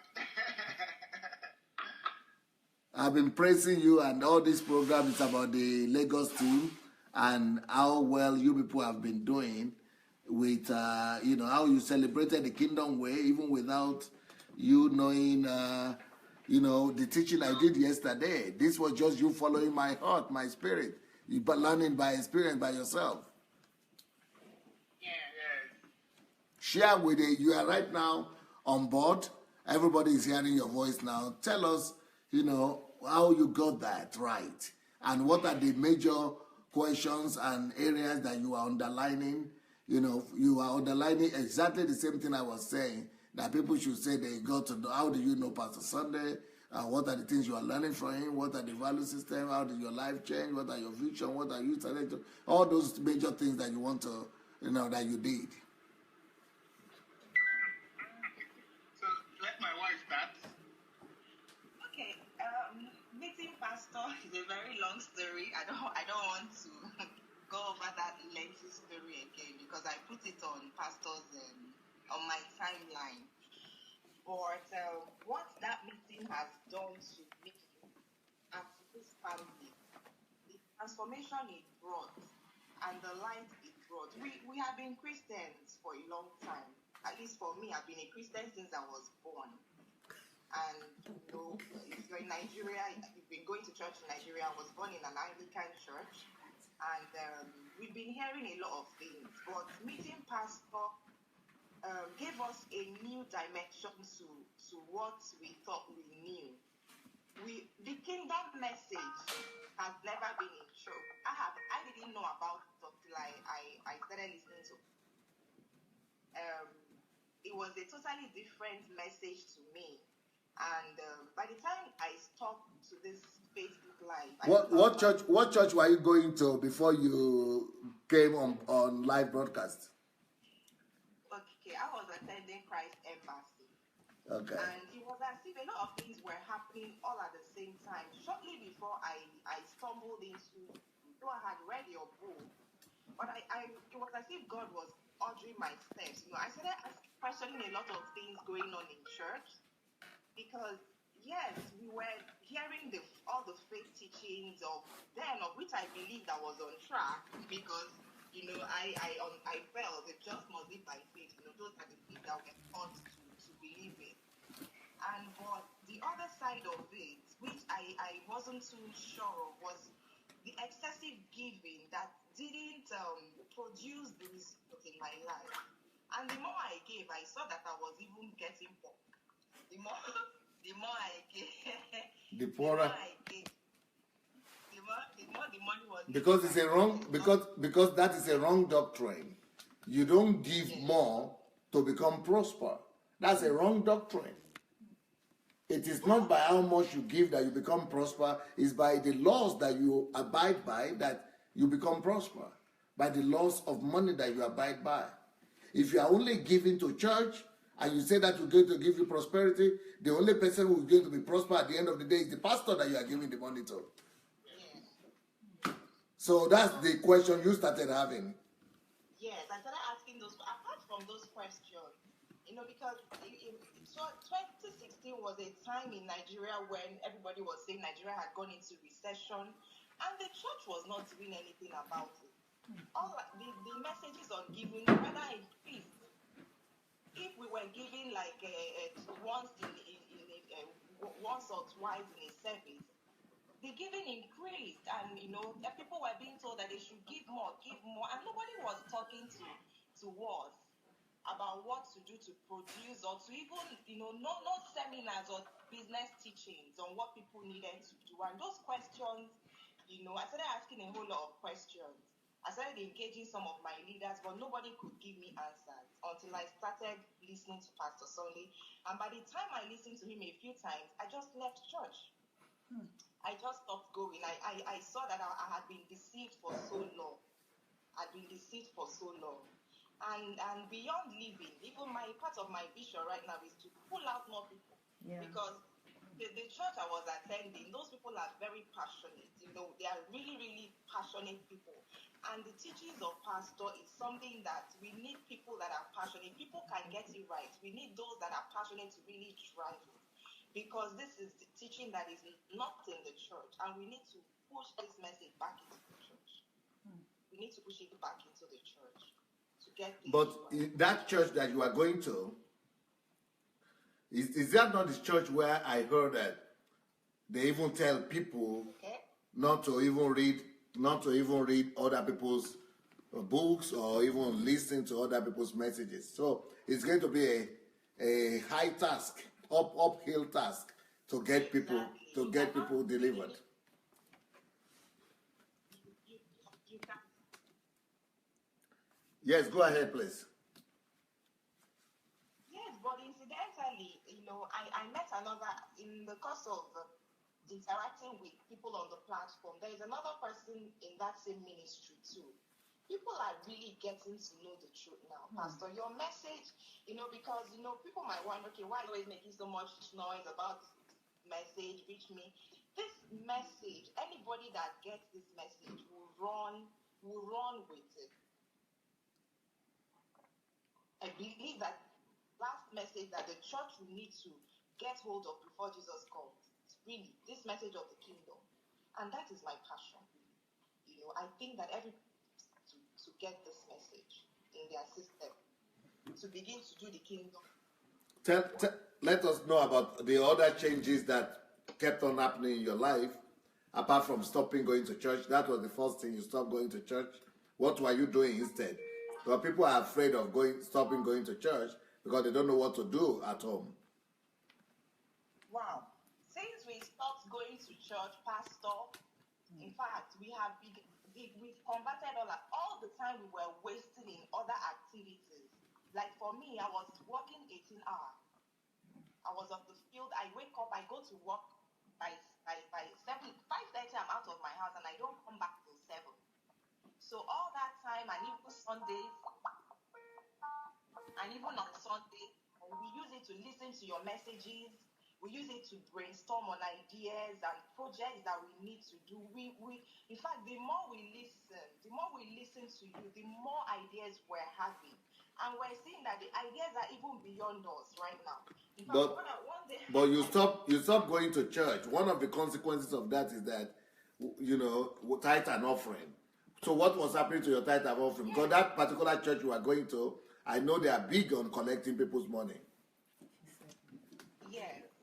So we're using our money now to support other projects, other causes, other people that have real needs for this thing. Because we found out that the monies we were giving now, we were not even in control of this thing, but right now we're in direct control of it. We have a lot of projects in the pipeline that these monies will have to be channeled to. And even the ones we're doing a whole lot of things. You saw the library I spoke to you about earlier on.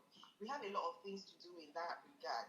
And even for the NGO, a whole lot of ideas and a lot of money. In fact, even the money I have will not be enough. So it's not enough. So I need partners in this thing. A lot of. But sure, but you have a confession to make though. Okay. That you are not making publicly. But I'm going to expose that. Okay. Because as a woman concerned, most women are like you. You people believe pastors just gullibly and blindly. And so when the first time I spoke to you, you were trying to tell me to help you convince your husband that he was not believing in giving all the money to the church, and that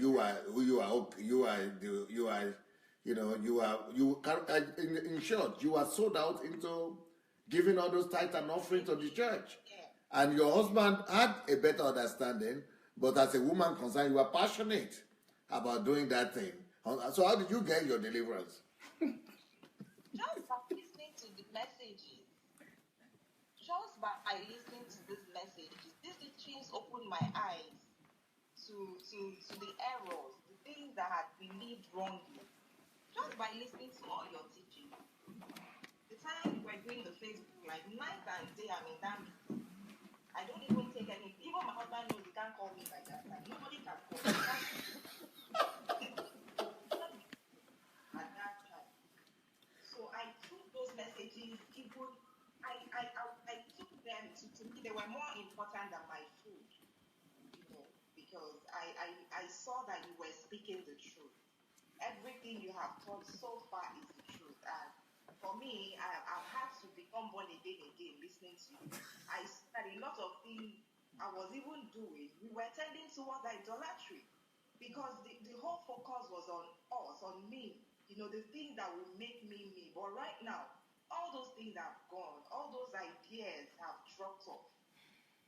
So what are you living for now, if I may ask? Living for the kingdom.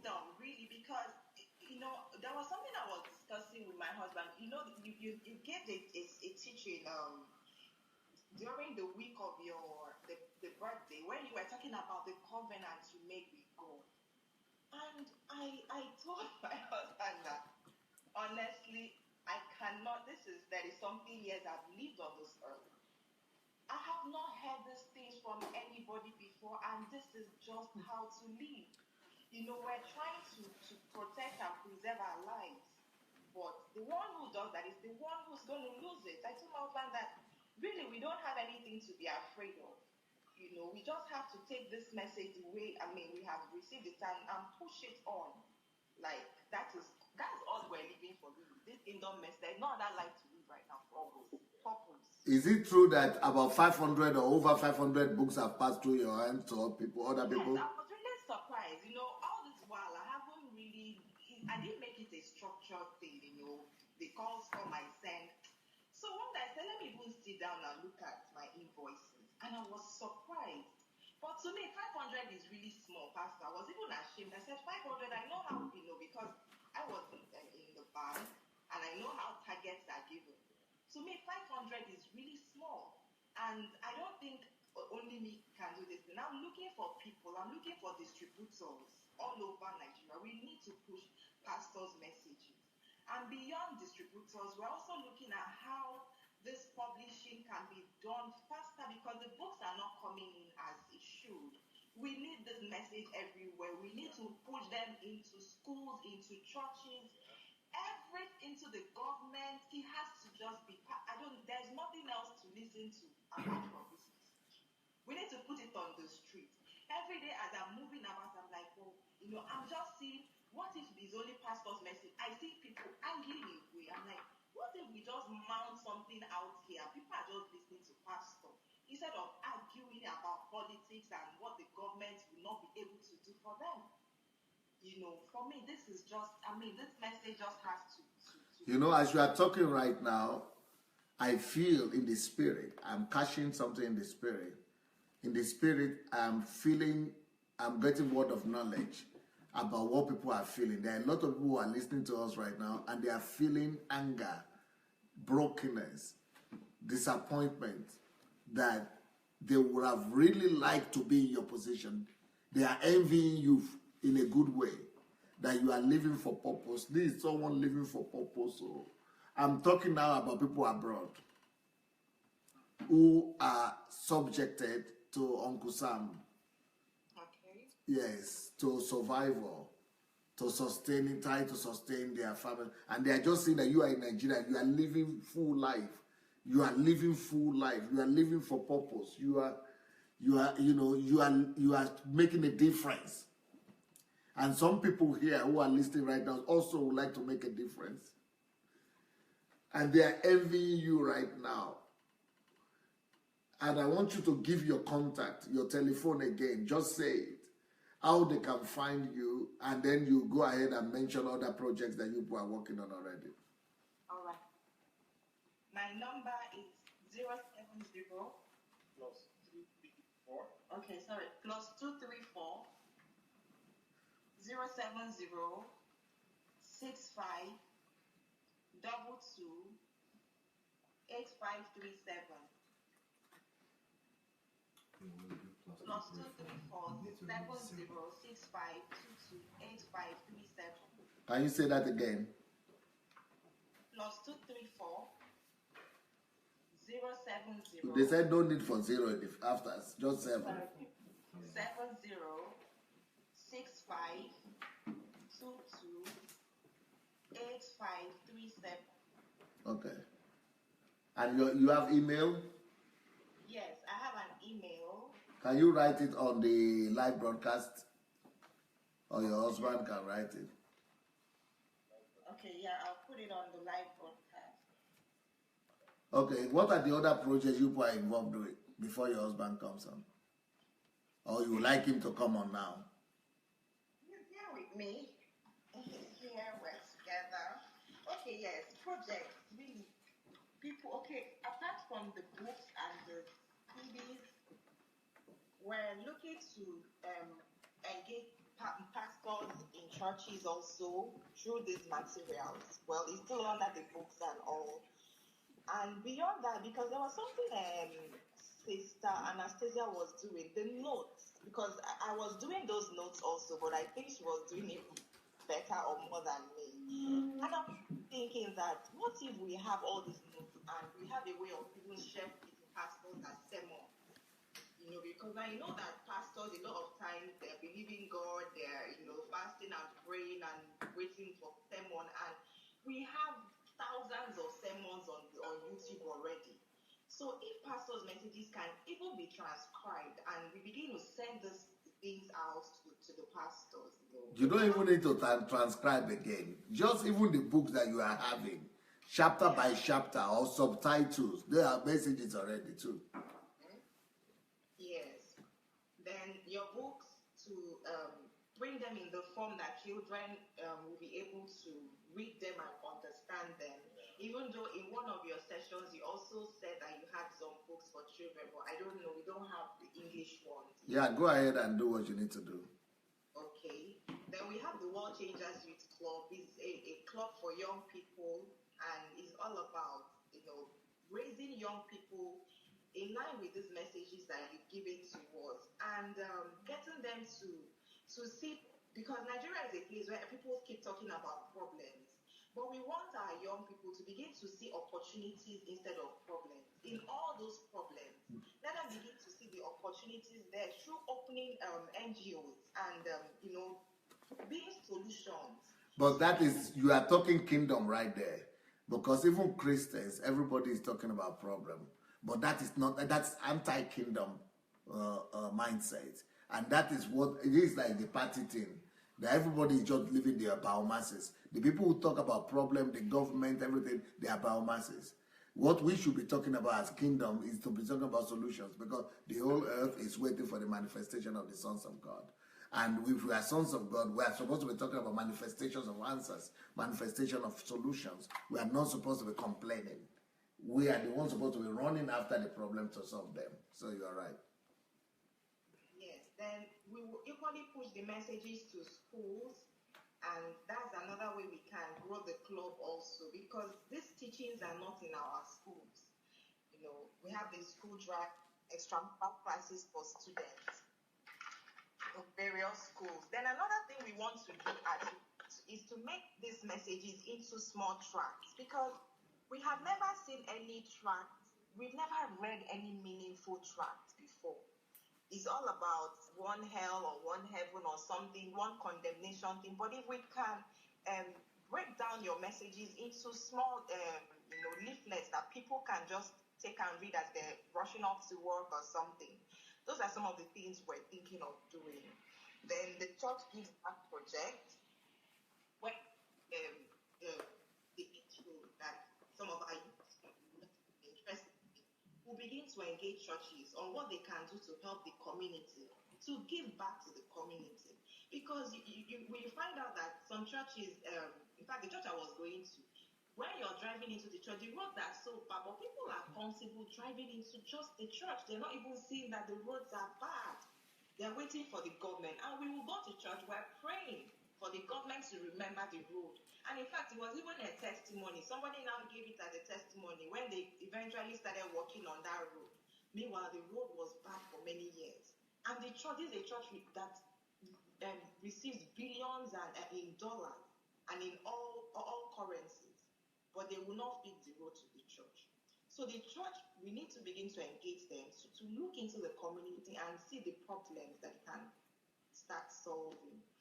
Then, of course, the library and the learning center will be there. Then we're quite interested in partnering with pastors. So this is what we are talking about, celebration. When we are saying we are celebrating DSA's birthday, these are the things we want to hear. These are the things we want to record and broadcast. It's not the dancing we want to broadcast. It's not the music we want to broadcast. There's nothing, the same music are being played in any party. The same dancers are being, better dancers self are dancing in any other party. But the kingdom dimension, the focus on the heaven, the focus on God, the focus on the kingdom, the kingdom focus, the kingdom principles. These are the things that we are propagating. Even though we still do all other things that other people do, but we are not big on them. They are not our focus. They are not our life. We are not by our masses. We are focused on the kingdom, and these are the ones we are promoting out there. Yes, please. Okay, I would like to let my husband speak on the one he's very, very passionate about. Yeah, okay. Good evening, sir. Good evening. The whole DSA family, the ones that are online and listening to you now, Wow. I think they are commenting. This is Uche on. Uche, okay. Go ahead, Uche. Okay. One of the projects I'm really passionate about is we called it Africa Reorientation and Value Entrenchment Project, ARVEP. And what it's all about is actually trying to reorientate, Africa, not just Nigeria. So, but we're starting with Nigeria. So we identify the values that are needed to build a nation, and we start looking for different avenues to actually entrench those values. So we are going to be using the social media. We are going to do things as big as engaging actors, comedians, and music artists, and even pay them to actually sing and project values instead of just the rubbish they do. So these are things we would look for. We're going to use personalities, popular figures, and all. It's good that you are the son of your mentor, because I have that. That's one of my 100,000 programs that I'm having, projects. I have 100,000 projects. This is just one of them you just mentioned. Yeah. So we're going to do. It's a big one. It's kind of long term, but we are starting small. In fact, we've actually started. There's an inspiration we have. There's this Prager University in America, in the United States, run by Dennis Prager, where he projects Republican views. And he gets professionals, authorities in their field to come and talk about values, American values that are being eroded by the whole liberal movement. So we're going to adopt that style to actually push values in not just Nigeria, but Africa. Then my next book will help you then, because in my next book that I just finished writing now, is called how to discovering the purpose and calling of nations. It's not among the 50 that I just released, but this will be released after the 50. And this is I highlighted the values that made Britain great, the values that made America great, the value system that made France great, the value system that Nigeria was built on, and how we can, highlight those values and the value system that potentially can make Nigeria become great. So, and then I talked about how to discover the calling and the values of any country, the calling and the purpose of every country. And so it's a whole technology in that book on how to discover the calling of your country and their value systems. And so that is really going to help you people then. Okay, so I listened to the message on the Protestants and how they transformed Europe. Yes. I've listened to that message over and over and over, and after that I went to do my own research, and I went back and I chewed and digested it, and it was like a prototype of how we can actually change Nigeria and Africa. Good. All in that value system. Yes. I'm writing another book right now, which is called How to Change a Nation Through the Dignity of Labor. That is one of the 50 books I've read, and it's also about the Protestants. Yes. So, and I'm going to write another book on the Protestants and the Protestant ethics and how it changed Europe. Okay. So another project we're looking at, we called it. You see, this is full living. Can you imagine that Uncle Sam has lost grip of them? And even though Uche is still working, you know, to balance the family before he gets out. And so, but you can see that even though he's still there, but it's just momentarily. He's no more living for Uncle Sam. Uncle Sam is no more his Lord. His Lord now is God. He's now living fully for the kingdom, for what he was created. You could see his heart. And I'm going to tell you that you are going to get financing. Hey, you wait. You are going to have all the money you need to do all these things. Let me tell you. You know, that not a problem. You know, the thing we need is anybody that is already addicted to God, to the kingdom of God. You just need to be addicted to the kingdom of God and live for your purpose. Once you are living for your purpose, you'll be my friend. And you'll be God's friend. And then the resources of God will be released to you and they will be in abundance. So the only thing that I always say everybody that just wait, I just need to step out of this country to go and sign my papers and do what I need to do. And then we'll be ready to fly. Yeah, make with the talk. Okay, so we have a project called Community Reach Project. Community Reach Project. It came up from the idea that even in the rural parts of Nigeria where people are not literate and cannot read, this message can actually also transform their lives if it can be brought down to the level that they can understand. Yes. So we started working on a project where we're going to use the youth corps. You know, in Nigeria, you do your National Youth Service Corps, and as part of the program, you're expected to do some community development projects. And so we'd engage them. So in their rural communities, they would gather people and get a translator, and every day they will read a chapter of DSA books and have someone translate it. So it will be organized in such a form that any volunteer who signs up is monitored and tracked. So, and you're given a pack of books. When you finish it, you report. So we also track progress of the number of people who sign up as volunteers, the number of people who these books impact their lives and all that. So that's the community bit, to get these books down to people in their local languages. Brilliant, wonderful idea. There is a guy from London, from Lagos there.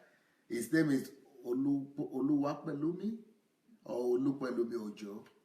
He says he would like to translate some of my books to Yoruba language. Yeah, so I think he should get in touch with you guys.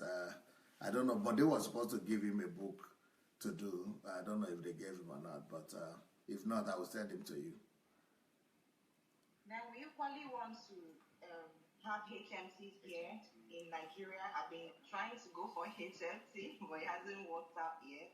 But even with the messages, the materials we have, that is even enough for me to work. You know, we want to be organizing HMCs for... Is it not beautiful how people are living their life? People have started living for the kingdom, like DSA is living. A new life. But these people had wasted, I think, 7 years in banking or so. They had wasted their lives. How many?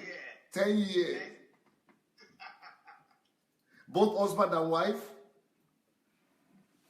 Of slavery. Yeah. And the bigger one, I don't know, well, is on paper, but we've not started developing it because the more we're thinking, because we're more inclined in education. Yeah, education. So we see that ultimately we might have an institute for not just family, the institute of these messages.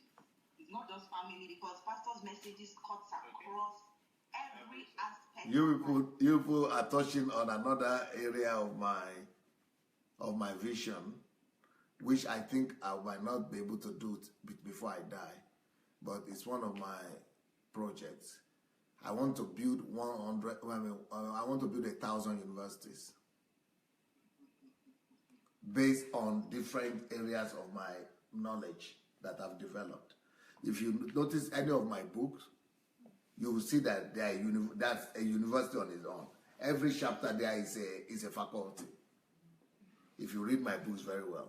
So, they could be researched and enlarged. So I actually see 1,000 universities. I want to write 1,000 books and build 1,000 universities. But I'm not sure I'll be able to do it in my lifetime. But I'm going to sow the seed. And so you people are already feeling it. And, God is already leading you in that direction. Yeah. And I want to build 1,000 technical colleges, technical schools in Nigeria and Africa. So I'm a busy man. I'm a spent man. I'm a spent guy already. I have too much things that I don't have enough life left to do them. There is. Spent life, yeah. There is. Oh, there is. Outsourcing. I think, if I have children. 1,000 sons. 1,000 sons, yes. Each son one university. Yes. If I have sons enough, and I think God is going to honor that. Yes, I think maybe that's why I have to start doing my daily broadcast again. On Monday, I'm starting my daily broadcast. And another thing, let me quickly make an announcement here before Ushe continues. Everybody that is listening to us, I'm starting a series on Monday, on the 5th, which will last for like a month. And the series is going to be called There is an argument about the name, about the title, because I have a title here, and I want to advise from you people and hear what you would like to tell me about it. If that is too strong, or you people should, you just tell me what you think. The title that I have here is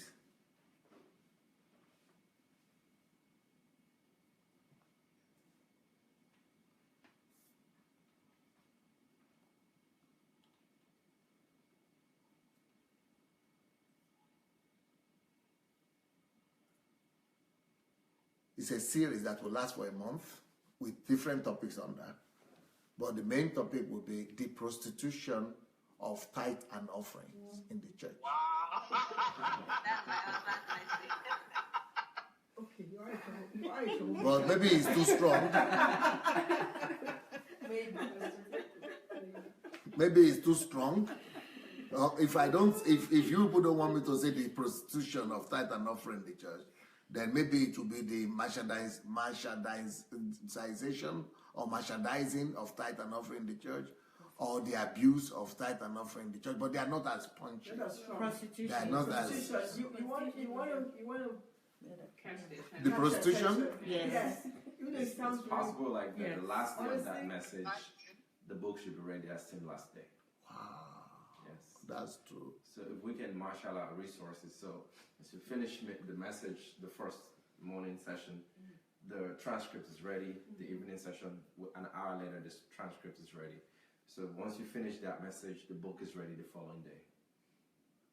Yeah, we could do a book or many books on this topic. It'll be a bestseller. The prostitution of tithe and offerings. Yes. It will be And Yes. instant hits. Even church. even that title. that time The is following day. We shouldn't change the title. Yes. No, because even non-believers will buy that book. Huh? They will buy the book because they actually agree. They've been made for a long time. I have friends who are non-Christians or atheists or whatever, or even Christians. We've been talking about who that. have been seeing Come them here, for a come very here, long come here. time. So It'll be an instant hit. it's been an argument for a very long time that we had to, keep that going for years. For years, people have been arguing this for a long time. That people are prostituting tithe and offering. Yes, and especially with that horrific idea that you cannot ask the pastor or dare to question where your money is going. It's like a cursing yourself to even dare ask. Yeah, it's a curse. You're taking back your blessings. So what I would need is that I don't have enough experience of what people do with tithe and offering and giving in general in churches. So I will be teaching this every day. 7 o'clock, 9 o'clock our time, 7 o'clock British time, 7 o'clock Nigerian time. So I will be doing calling like this So I want to get as many people as possible to register, to share their own experience of the abuse they have seen. And I'm going to be inviting people in and, you know, to talk about it. So I'm sorry, but I'm going to say, even for those people who think it's a very good idea, who may have a different insight to where that money is going and what is being done. Because some people say, actually, in their church, I've had those arguments. In their church, they help the poor and the needy, and I ask, like, how long and for how? It's just one breakfast day of feed the poor, or once a month, how long? So maybe they too may want to, you know, argue it to say, actually, this is what happens. It'd be very good to hear to from hear the both other side. ends. Yes. I'm curious to hear what happens. Okay. Then, so my question is, I would like for everybody that would like to share some things about tithe and offering. We want to sanctify the church and you know, clean the church up, but worldwide, not just in Nigeria and Africa, worldwide. I'm the usher, and I'm the arrow guy. So any you know, let anybody, you know, let all the arrows be coming towards me. Let all the arrows be coming. Don't be scared about arrows getting to you. They don't get to you. I take them on myself. So so I just need, you know, practical stories, the practical testimonies. And so everybody that would like to help me with this message and testify and tell your stories or your experiences, because I don't want just me and Mayowa talking all the time, you know, with the testimonies. But it's on Monday. You used to be here on Monday, so, and Mrs. Sharonga was to be here. But yeah, so you know, write to VIP at godembassy.org, VIP at godembassy.org. Just say, I would like to share my experience, my story of the tithe and offering. So let's get back to Uche on how they are celebrating DSA with their lives and their kingdom focus. So back to the question of how we got to choose that way of celebrating DSA. Yeah. For us, after we got the message of DSA and it transformed our lives, we actually realized that we've been living as biomasses all this while. Yeah. We have to tell ourselves the honest truth. Which is a confirmation that when you just go to party to dance and to eat and to make noise, that is just biomass lifestyle, because it's dictated by instinct, by stimulus, by reflexes. So, you know, those are just biomass tendencies. Yeah. So what we've been trying to do is trying to redeem our time, trying to redeem the lost time, trying to make the best out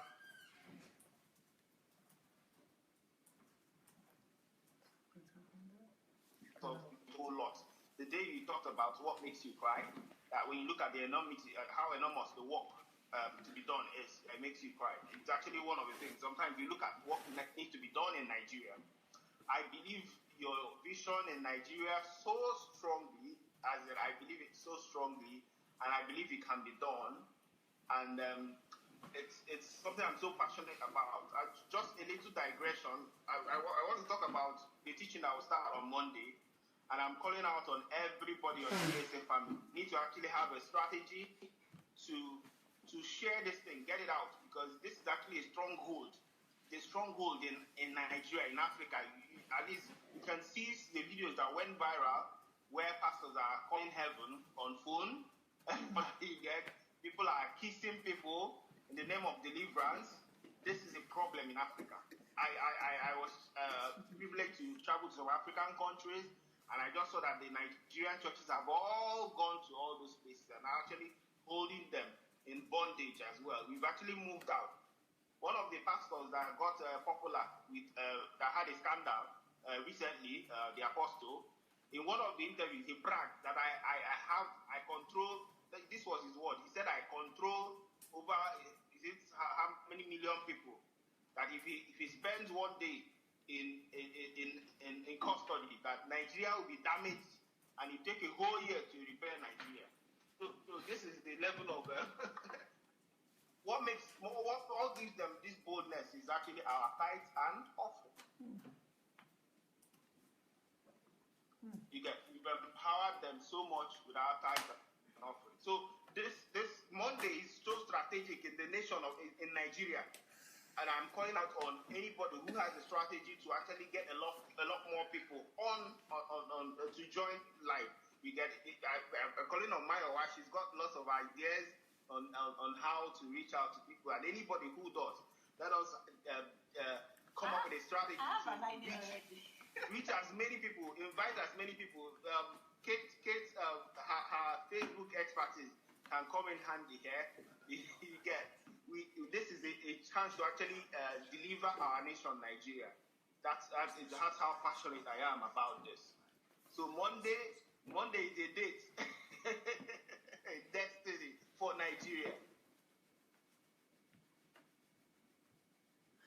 Okay, it's going to get to all of them because I'm just starting on Monday and I'm going to be coming back every night. Like I said, I'm not going to be doing morning and evening like I did last year. The reason is because I'm going to court again now every day almost. So in the morning I'm in court, but in the evening I'll be back. So evenings, every night I'll be doing this. But I'll be doing 2 hours instead of 1 hour. So I'll be, just like I was doing the summit. So it's okay. The last summit, by the way, is going to be this Saturday. That's going to be the last 12 o'clock summit. Our time, 12 o'clock. So it's going to be every evening now. Every evening. So I'm going to be coming every evening, but 2 times every evening. Like we'll come 2 hours before, just to do some other strategies and other things that we'll talk to you about. And then my messages on the tithe will follow. Yeah, go ahead, please. So when we came together, when we had different options to choose from, going to the beach and doing the party like everyone did, but we felt that this is actually a time. Let us actually try to practice some of the things we've started learning. So let us try to be more like, do something that our mentor will be proud of. So, and that's why we said we'll come together and we share how our lives have been impacted, and also the things we have started doing and the things we plan to do. One other thing that inspired us is that we also, there are a lot of people on the platform, but somehow, and I think you know that not everybody has actually understood the message of Pastor Sunday, or Dr. Sunday. People have their own ideas. Some people have gotten some part of it. Some people are still coming up and all that. So we wanted to ask ourselves, okay, what exactly do you understand as this message? So that by the time we start talking about it, people will even start thinking about it. What exactly is this message that we're hearing? Well, how can we, in few points, how can we summarize this message? What is the core of this message? And by doing that, we'll start actually defining what we're doing. So that's one of the major inspirations we have. What's your advice to everybody all over the world who want to be celebrating DSA? Because DSA celebration goes till the end of the year, by the way. At least that we are going to be putting up things every day. I send the photographs, by the way, to Mayowa and to Kate, the photographs from the party, like 2,000 or something. So every day you can be putting out, as many things, and then giving some message, link to messages or whatever, comments and assistant testimonies, whatever.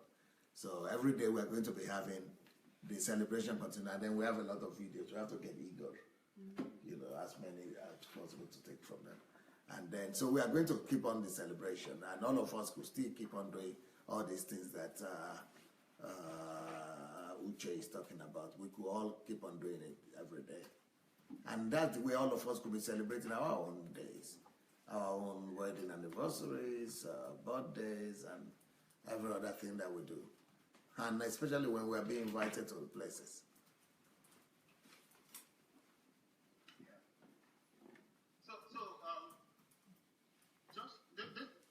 This evening, I spent over an hour coming back from work, and I used the time, like we've learned, to convert our time. So I was listening to the message that was, I think, 2 days ago, where you talked about that an empty head or a lazy mind makes the hands and feet run helter skelter.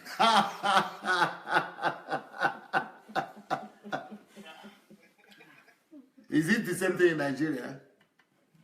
Of course, true. So because of in this affair, people's minds are empty. So there's a lot of activity. Even in churches, because people's minds are empty. People are not using their minds. So people are so there are a lot of activity. So we feel in the emptiness, lots of meaningless activities. So what we learned from that is that let everyone in DSA family start engaging more in this discourse. Let's start having these meetups and start discussing. Let's start talking. Okay. Let's start talking. When we meet, let's review books. Let's talk about what we learned from the books we read. Let's do book reviews. Let's bring up ideas. Beautiful. Let's break it down. Beautiful. Let's come up with problems and let's attack the problems with our minds and destroy it. I don't know whose quote said that there is no problem can withstand an constant onslaught of thinking, of critical thinking. Yes. No can withstand a constant onslaught of Critical thinking, yes. Yeah. So let's actually now start engaging our mind. That's the DSA start.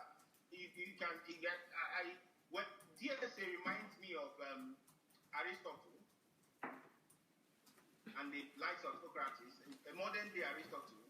So even when he's just sitting down and eating, he's actually spewing out a lot of wisdom. Yes. And people are learning. You know, back then, princes were sent to them to actually learn wisdom, to go and govern their nations, to eventually take over from the king and all that. So that's what we're learning. And by the time we imbibe this culture and start doing it a lot more, we start churning out things, ideas will start coming out. When people start discussing, instead of the dancing and jumping up and all that and music and it's all empty music. Noise, whoa, and all that. Yeah. And by the way, you are just right on, because that's the way I live my life every day. If people have been in my house, they will know that it's like non-stop. We are working, we are playing, but everything is purpose, kingdom purpose. This house is just like kingdom 24/7.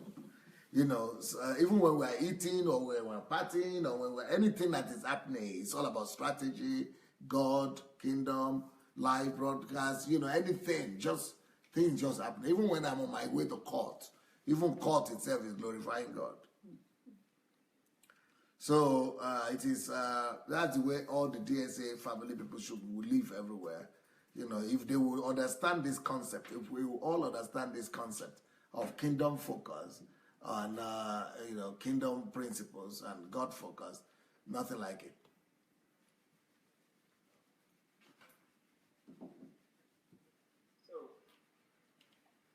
Thank you so much, guys. Get ready to contribute to my series starting from Monday on the prostitution of tithe and offering in the church. Thank you so much now. Thank you very much. Take care of yourselves. We're proud of you. You did a great job. My appreciation to all the DSA family in Lagos that didn't come or that were there. Just appreciation to all of them. Okay, let's hear what our people are saying now. We want to hear the feedback from everybody else.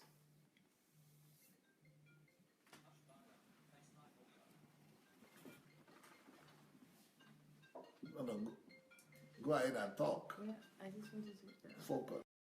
I want to see in charge of that one. Okay, Paul says Kingdom Castle. No, start with, do it more organized way. Where I left off.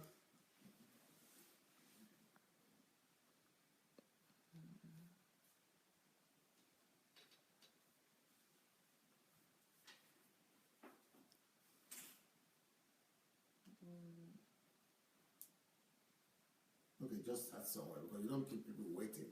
When you're online, every gap is important. Okay. Praise the King, praise the living God. God bless you, man of God. That's Ojukwe Victor that said that.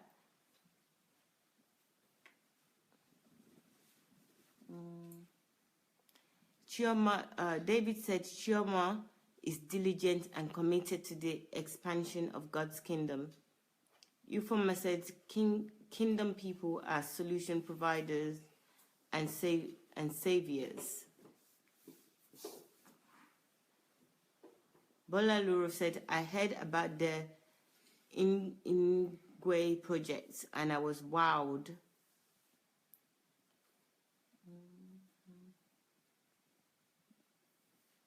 Paul said, Kai. Paul, wow. Chisandra said, God bless the Ingwes. Rosalind says, live for your project.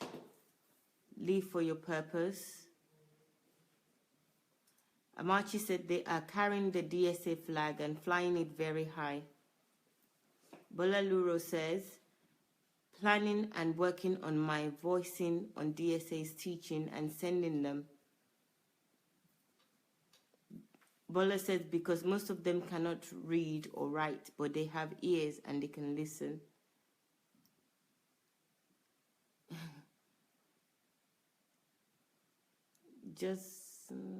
Debbie says, none of the above. I think it's okay. The name is catchy. That's regarding the name, I suppose. The title is awesome. That's Amachi. The topic is catchy. There's somebody else. Chisandra. Bumi said, yes, oh, so catching. Ufoma, that title is the bomb. Bola says, I sure do have a lot to say. Onyinye says, the message is much needed in Nigeria. That message is much needed in Nigeria. The topic is very on point, very catchy. Onyinye again.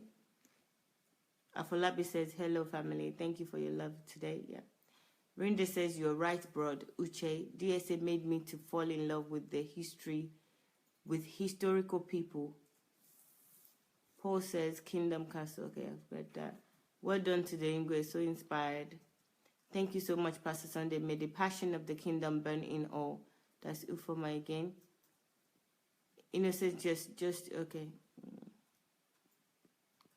Here we go.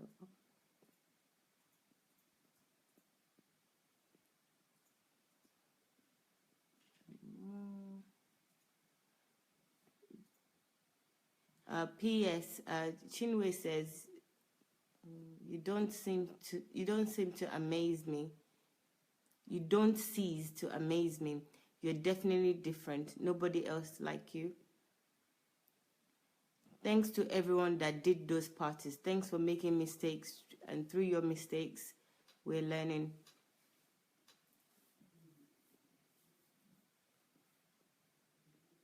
Okay.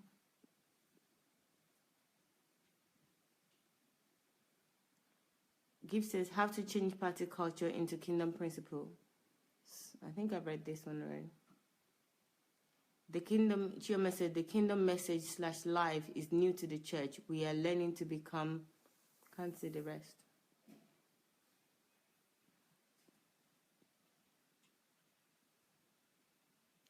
Nkiru says, of course, you are not of this world, DSA.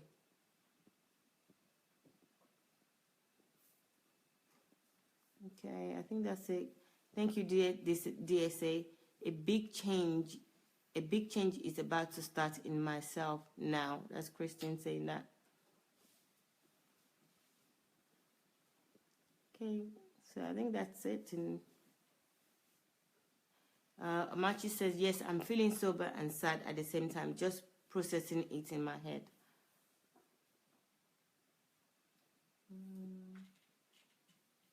Yeah, that's it. I think.